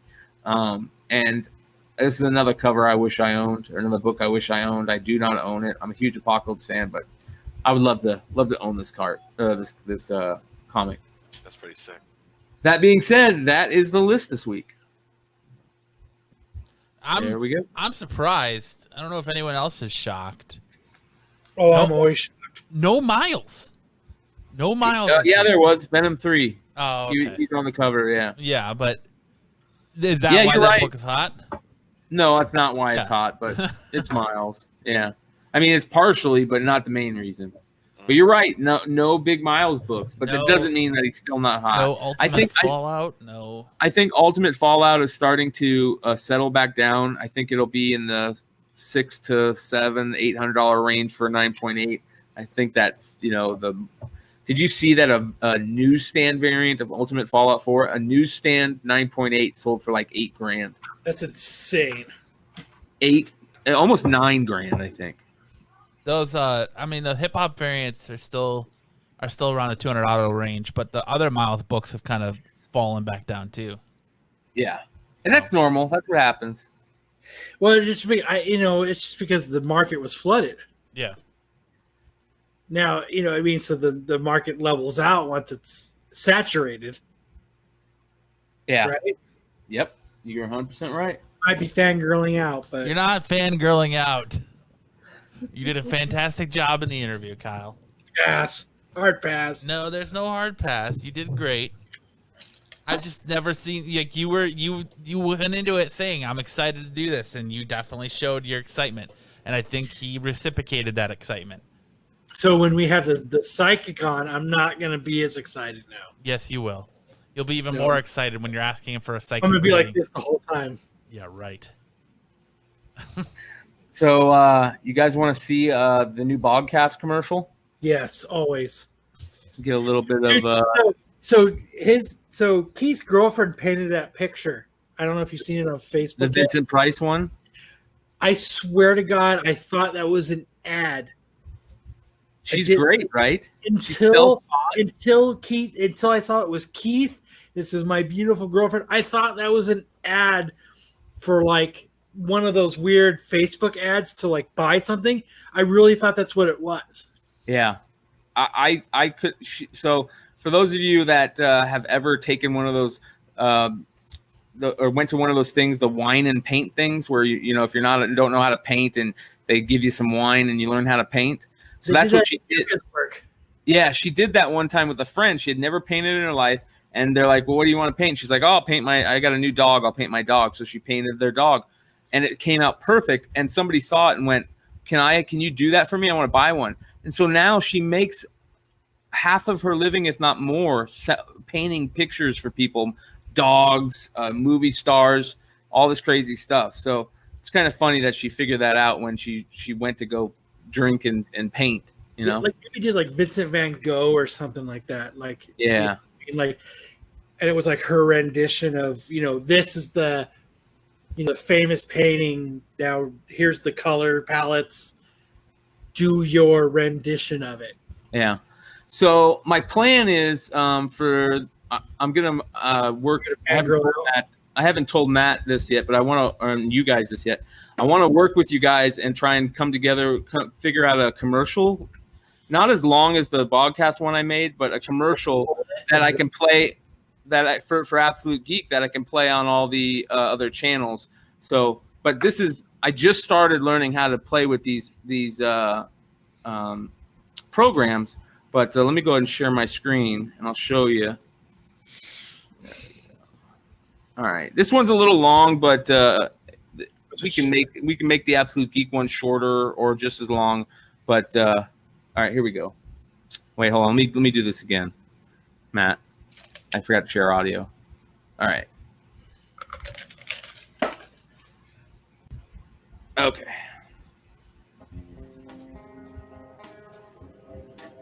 Where the fuck is She means just like this. Alright.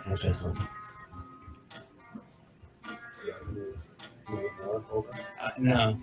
Go fuck yourself. I will try to get in over the weekend. We'll see what it actually looks like. I'm going to try to have a contact high as I'm walking through it. Oh my god, dude, that fucking blew. And I just fucking couch lock. Oh, major. Out in the couch. Lots and lots of stinky indica buds. Stinky indica buds. Sticky indica buds. Sticky indica buds. Sticky You know what's crazy, bro? Here's why Game of Thrones resonates so much with me. It's because it's all based on like history shit, like medieval history shit. Like real shit. Yeah, real shit. All that stuff really happened. Like the dude, it did.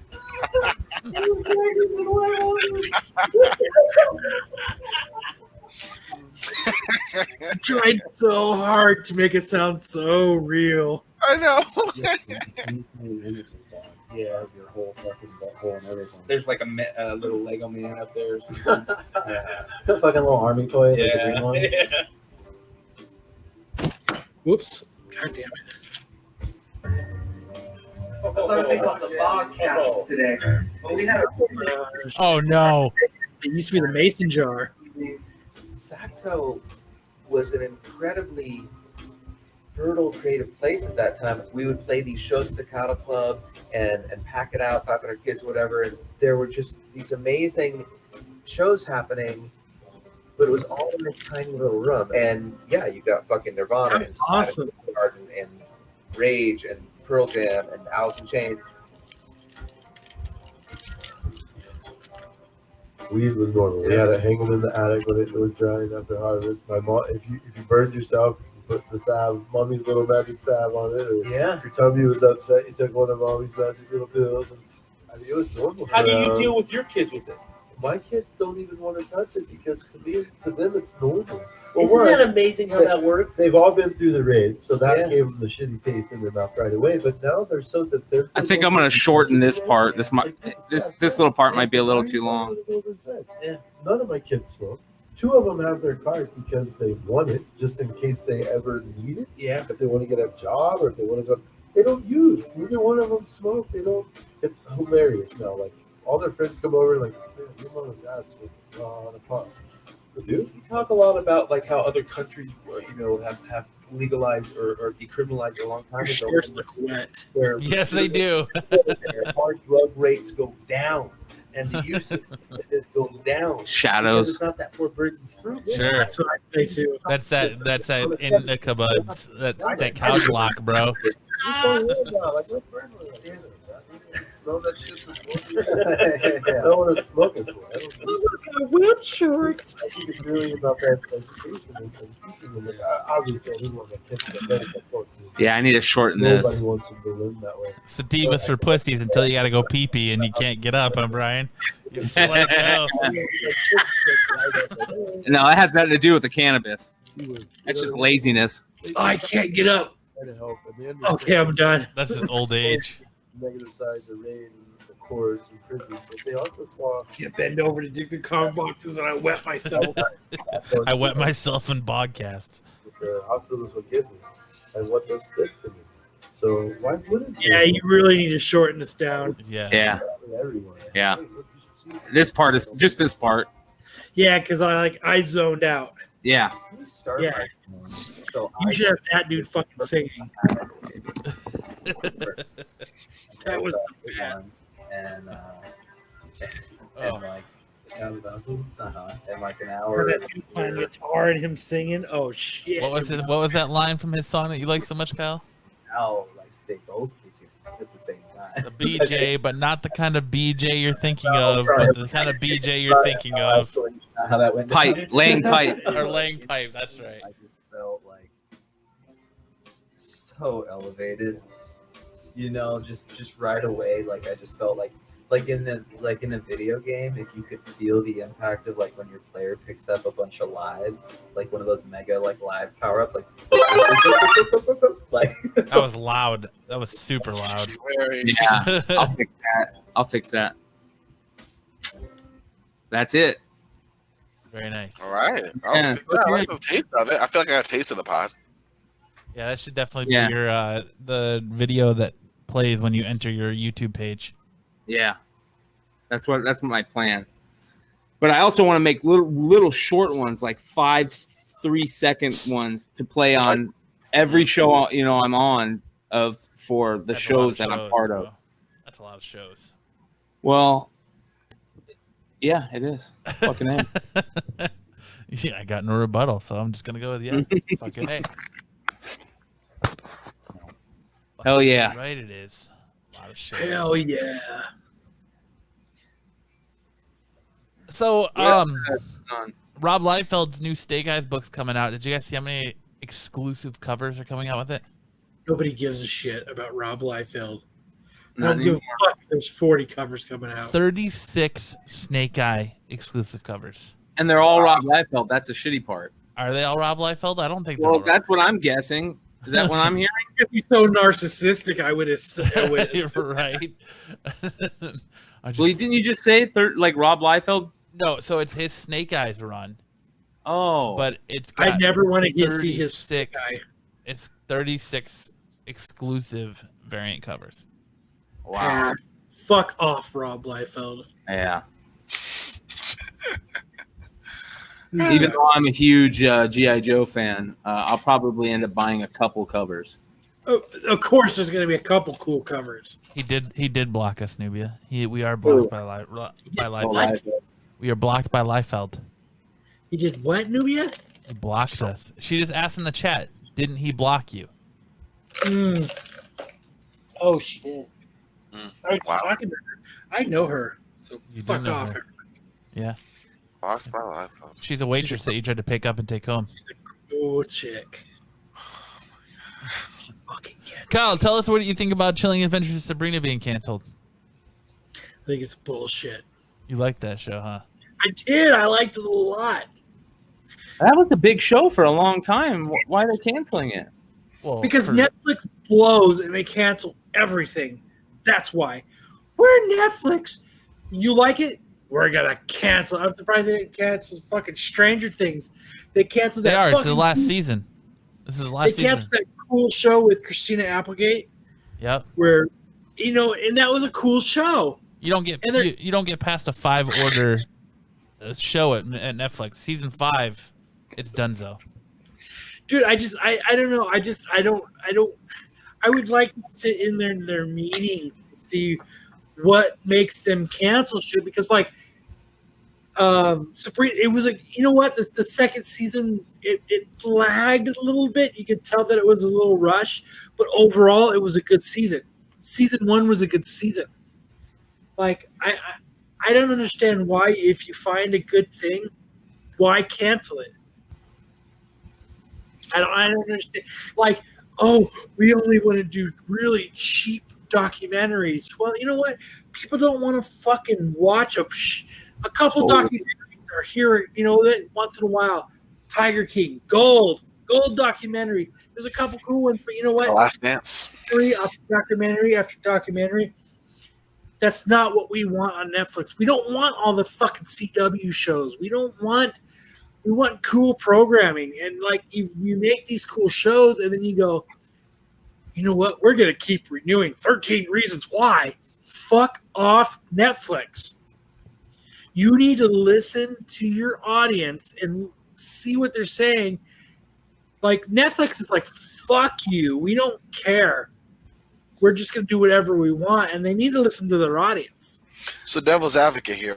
Is Netflix, are they listening to their audience? Because obviously they're vocal. Well, I'm saying that obviously there's a majority that, or at least, I don't know the segment of people who are saying, as you are, original content, keeping stuff that fans like, whatever the case may be. But they've been doing this. They haven't had like direct ramifications, and they keep doing this. So I'm starting to think shows like 1 season canceled, 2 seasons canceled. Like, when things are starting to build and they're starting to be all right, they're like, you know what? This show's starting to be all right. You know what? Fuck it, we're canceling it. And that's what Netflix seems to do. They seem to say, fuck it, we're just gonna cancel. Like, I think they're so fucking cheap and their buttholes are so fucking tight that they don't like to fucking, they don't like, we'll dole out the money the first time. Nope, our buttholes are so fucking tight, and they don't want to renew it. And I think that's the problem with goddamn Netflix. So you think that they get them on, like, they're like, all right, well, we're gonna sign you to this 5-season low contract, and then we'll see where it goes after that. And after that 5th season, they dump them before. Yeah, so when they start asking, hey, this is getting good, we want more money. Butthole tight, show canceled. And I think that's what happens. And and to Netflix, I say, fuck you, Netflix. Fuck off. Like, you fucking suck. Like, make quality shows and keep them going. Like, okay, like, that show that was about the serial killers, they canceled it. Mindhunters? Yes, it was a good show. It was also better than the book, which I had the misfortune of reading. So you're right. It was a good show. And you know what they did? Oh, you're a good show? We're Netflix. Cancel it. Fuck off Netflix. I'm out of this. Oops. No, add to that, DC Universe. Fuck them too, honestly. Just like we showed. They don't have a direction. I'm sorry. My fault. Yeah. No. I was going to expand on that, but keep going. Yeah, no, I'm right with you. And like you, HBO Max is here. I had canceled. Like, doesn't matter what happened. I've been around. I didn't renew my DC Universe. I look at my emails today, and they offered, if you have DC Universe, you can get HBO Max for $4.99 in addition for the next 6 months. It's like some kind of promotion. And I missed it because they gave it to me on the 29th, and it expired on the 1st of July. So now you have to pay the regular $14.99. Fuck that, and fuck you, DC. So the writing's on the wall with DC Universe. It's done. Of course it is. Doom Patrol Don't is now. say that. Doom Patrol is an HBO Max original now. Stargirl is going to CW. Yep. Huh? Stargirl's on CW. Yep. Yes, and it's no longer going to be on DC Universe. Have you watched Stargirl? Yes. I watched the first episode 4. It's really good. Yes. And it's the best thing they have on their platform. They're no longer showing on DC Universe. They're trying to. Yeah, it's really good. It's ridiculous. Yeah, no, it is. It's ridiculous what DC Universe is doing. They should have went a long time ago. As soon as HBO Max said, all our video content is going over there. We'll keep DC Universe as our equivalent to Marvel Unlimited and leave it at that. But what they're doing right now is leaving people to hang in the wind. Huh? And you can read your comics. Exactly. And you can everything on DC. Yes. It's like Marvel does. You want to read Marvel stuff, Marvel Unlimited. You want to watch the stuff, Disney Plus. You want to read the comics, DC Universe. You want to watch the stuff, HBO Max. But instead, they're just keeping this thing like, will they or won't they? And people are still paying for DC Universe. Fuck that. I stopped. I'm not. Like, until you guys figure out what you're doing, I think it's ridiculous. If you listen to fans, they've been talking the entire time about this. There's no because point. we've seen this on the wall for half a year. Harley Quinn is going to HBO Max. The only show left standing is Titans. The only show people don't know about that's in limbo is Titans. That's gone. And we know that's gone. And the only why that's in limbo is because season 3 is kind of in limbo, right? Yeah, and I think it's going to be. I'll tell you what. Season 2 of Doom Patrol, like I was saying earlier, has been phenomenally fantastic, above and beyond season 1. Like, I love the direction they're going with Doom Patrol now that it's on HBO Max, and the way this season's going. It's so much better than season 1. You don't even really have to finish season 1 to get into season 2. There's so much more depth to the characters. They're giving Cyborg more depth. So I'm okay with it. So far, I've been cool with HBO Max and the content that they're dropping, and I could care less if HBO or if the DC app goes.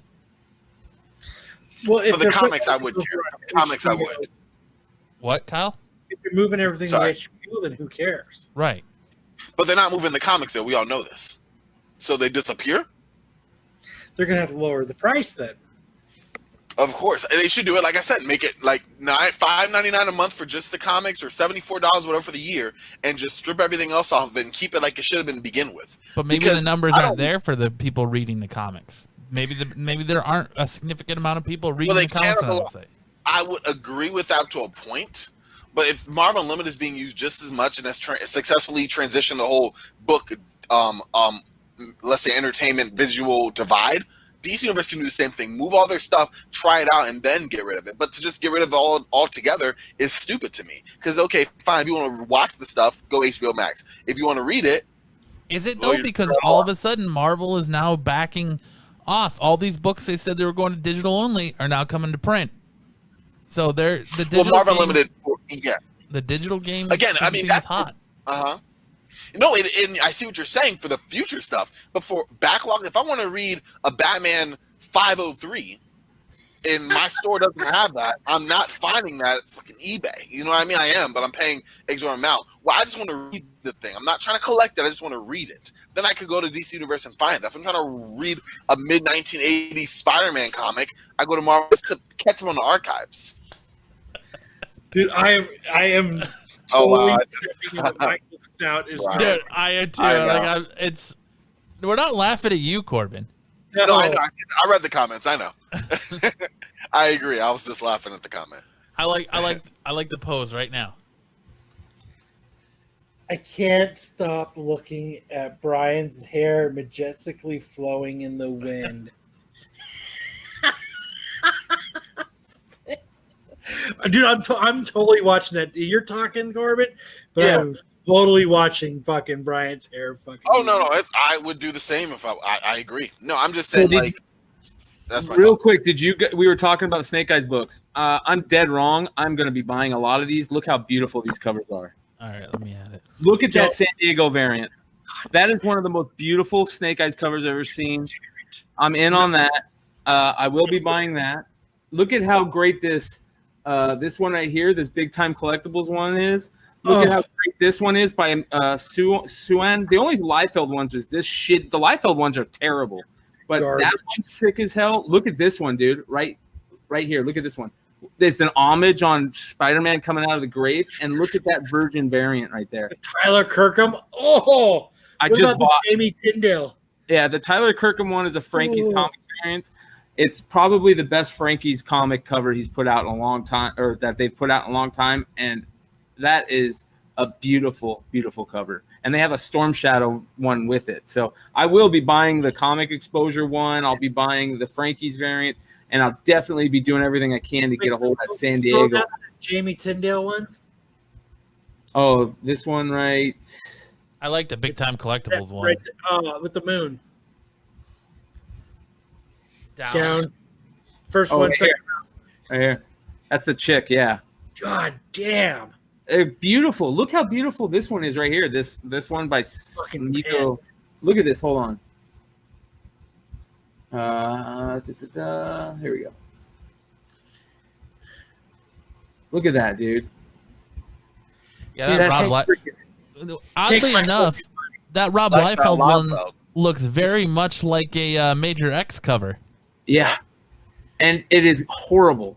It's terrible. Look at that bicep, bro. Jesus. Look at his thighs. Like his muscles are popping out that have muscles on muscles. Look at his calves. It's pretty good. It's pretty good. Dude, he took leg day to a fucking extreme. Look at there's your Kirkham. Dude, what a nice cover. Dude, I Look like at this those- one though, right here. those shoulder implants he had in there. That's sick right there, man. Fuck off, Snake Eyes covers. Yeah. So I take that back. I not only will be buying, I just purchased 2 of the Frankie's ones. So sometimes a cover is a cover, man. I mean, when it's a good one, it's a good one. And that Frankie's killed it on that one. Got to give credit where credit is due.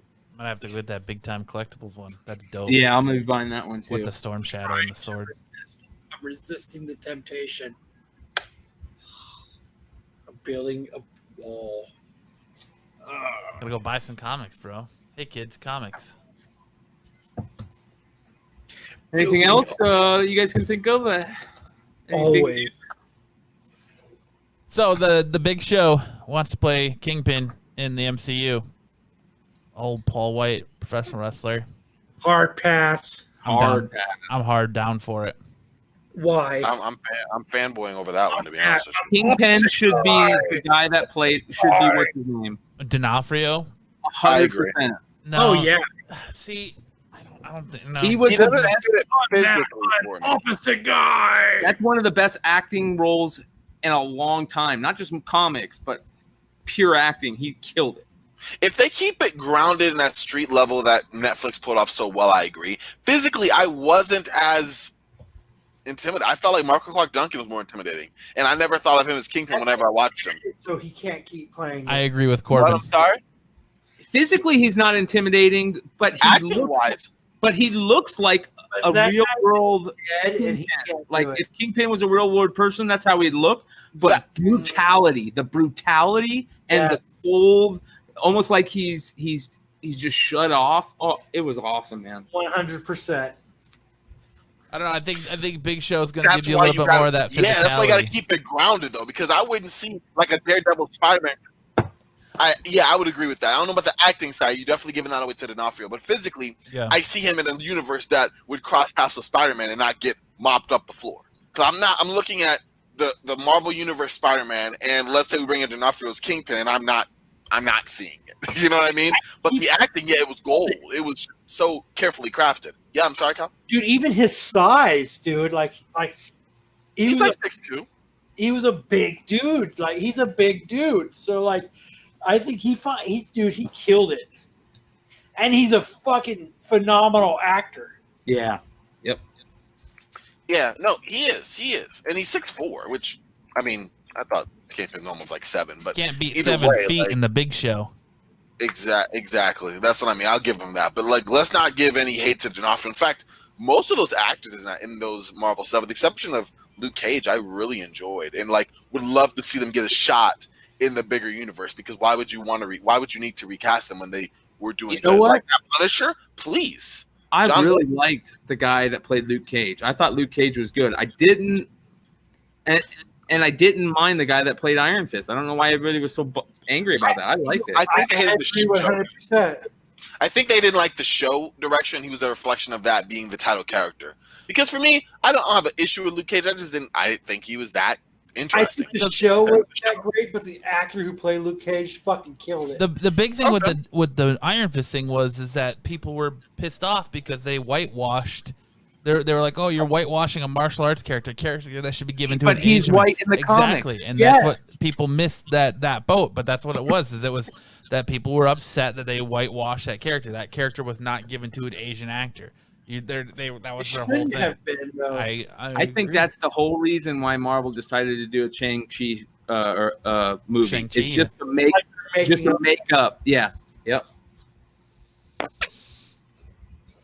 But I'm down for it.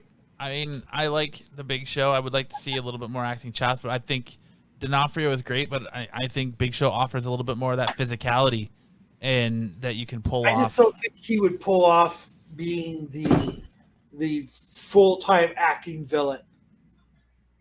Yeah. I think it's going to fall short. I don't know. You might be right. You might be right. I haven't seen enough of his acting. Like, I've watched him in the Big Show, but I haven't seen him playing short, that big right? villain. It's little bits.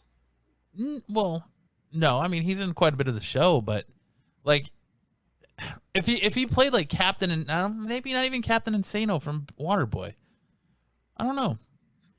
I just know from watching him in wrestling playing a bad guy that he could probably do it, but I don't know if he could do it as well as D'Onofrio. I just think that the physicality is more there in his corner than it was for D'Onofrio. A big dude, though. Yeah, he's a big, not even tall. He's like a big dude.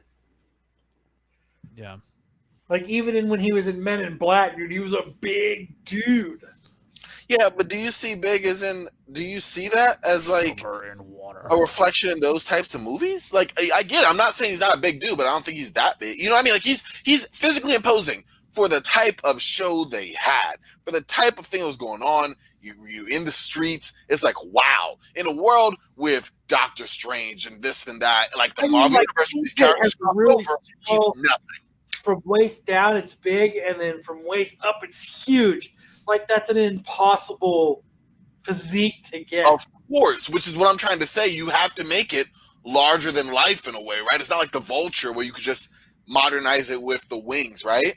They should just go full force and get fucking Airsoft Fatty. Brian knows who that is.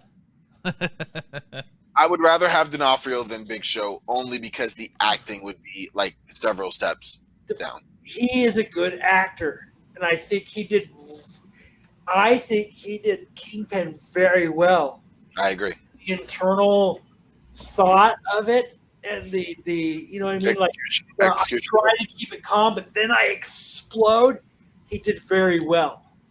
Yep. I agree. And I think he would continue to do that character well. We found a person to play that character good. Why insert somebody else? Amen.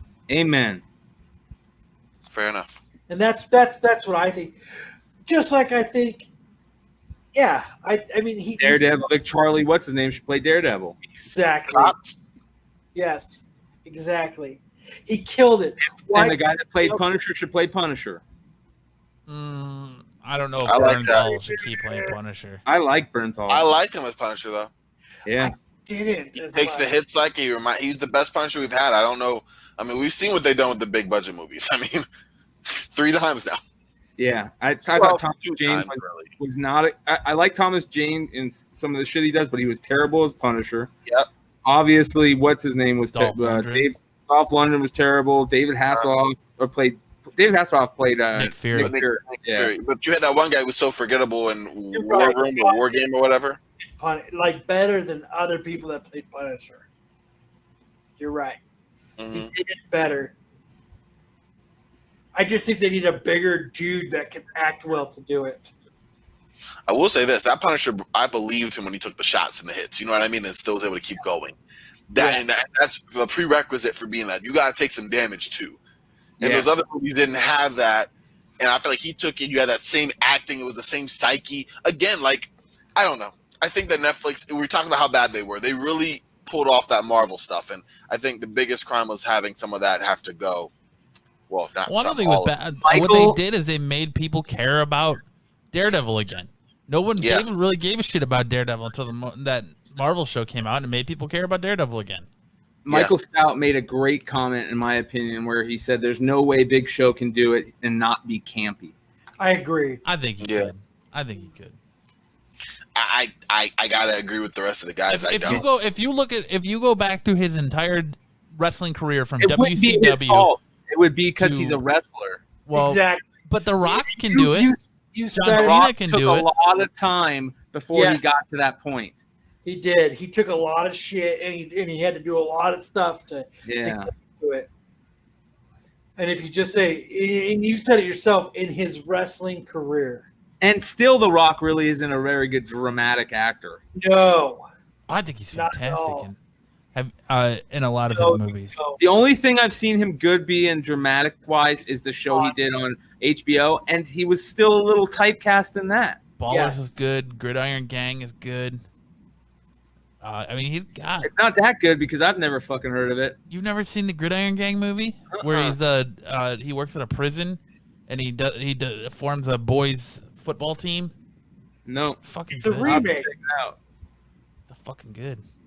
It's a remake movie. I don't know. It's a Disney movie, a Disney remake. No, it's not a Disney movie. No, it's not a Disney movie, but it's a remake of another movie. Like a reboot. I know he did Walking Tall, which is a remake, but I didn't know that Gridiron Gang was a remake.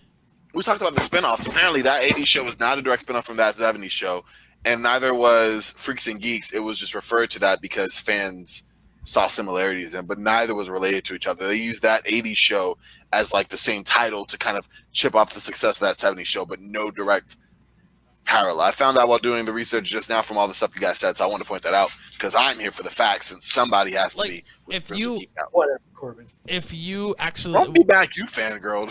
I'm just kidding. No, I'm just kidding. Don't get at him. Everybody's shooting zingers tonight.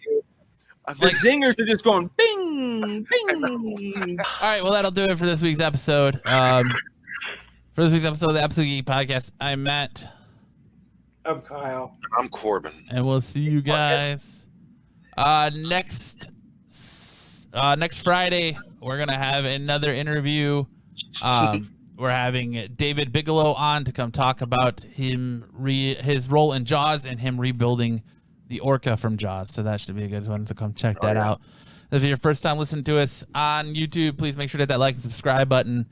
Turn that notification on so you know when we go live every Friday night. If you're listening to the playback on this on Monday, please leave us a review as it goes a long way to help us in the podcasting standings. And we'll see you guys next time. Peace.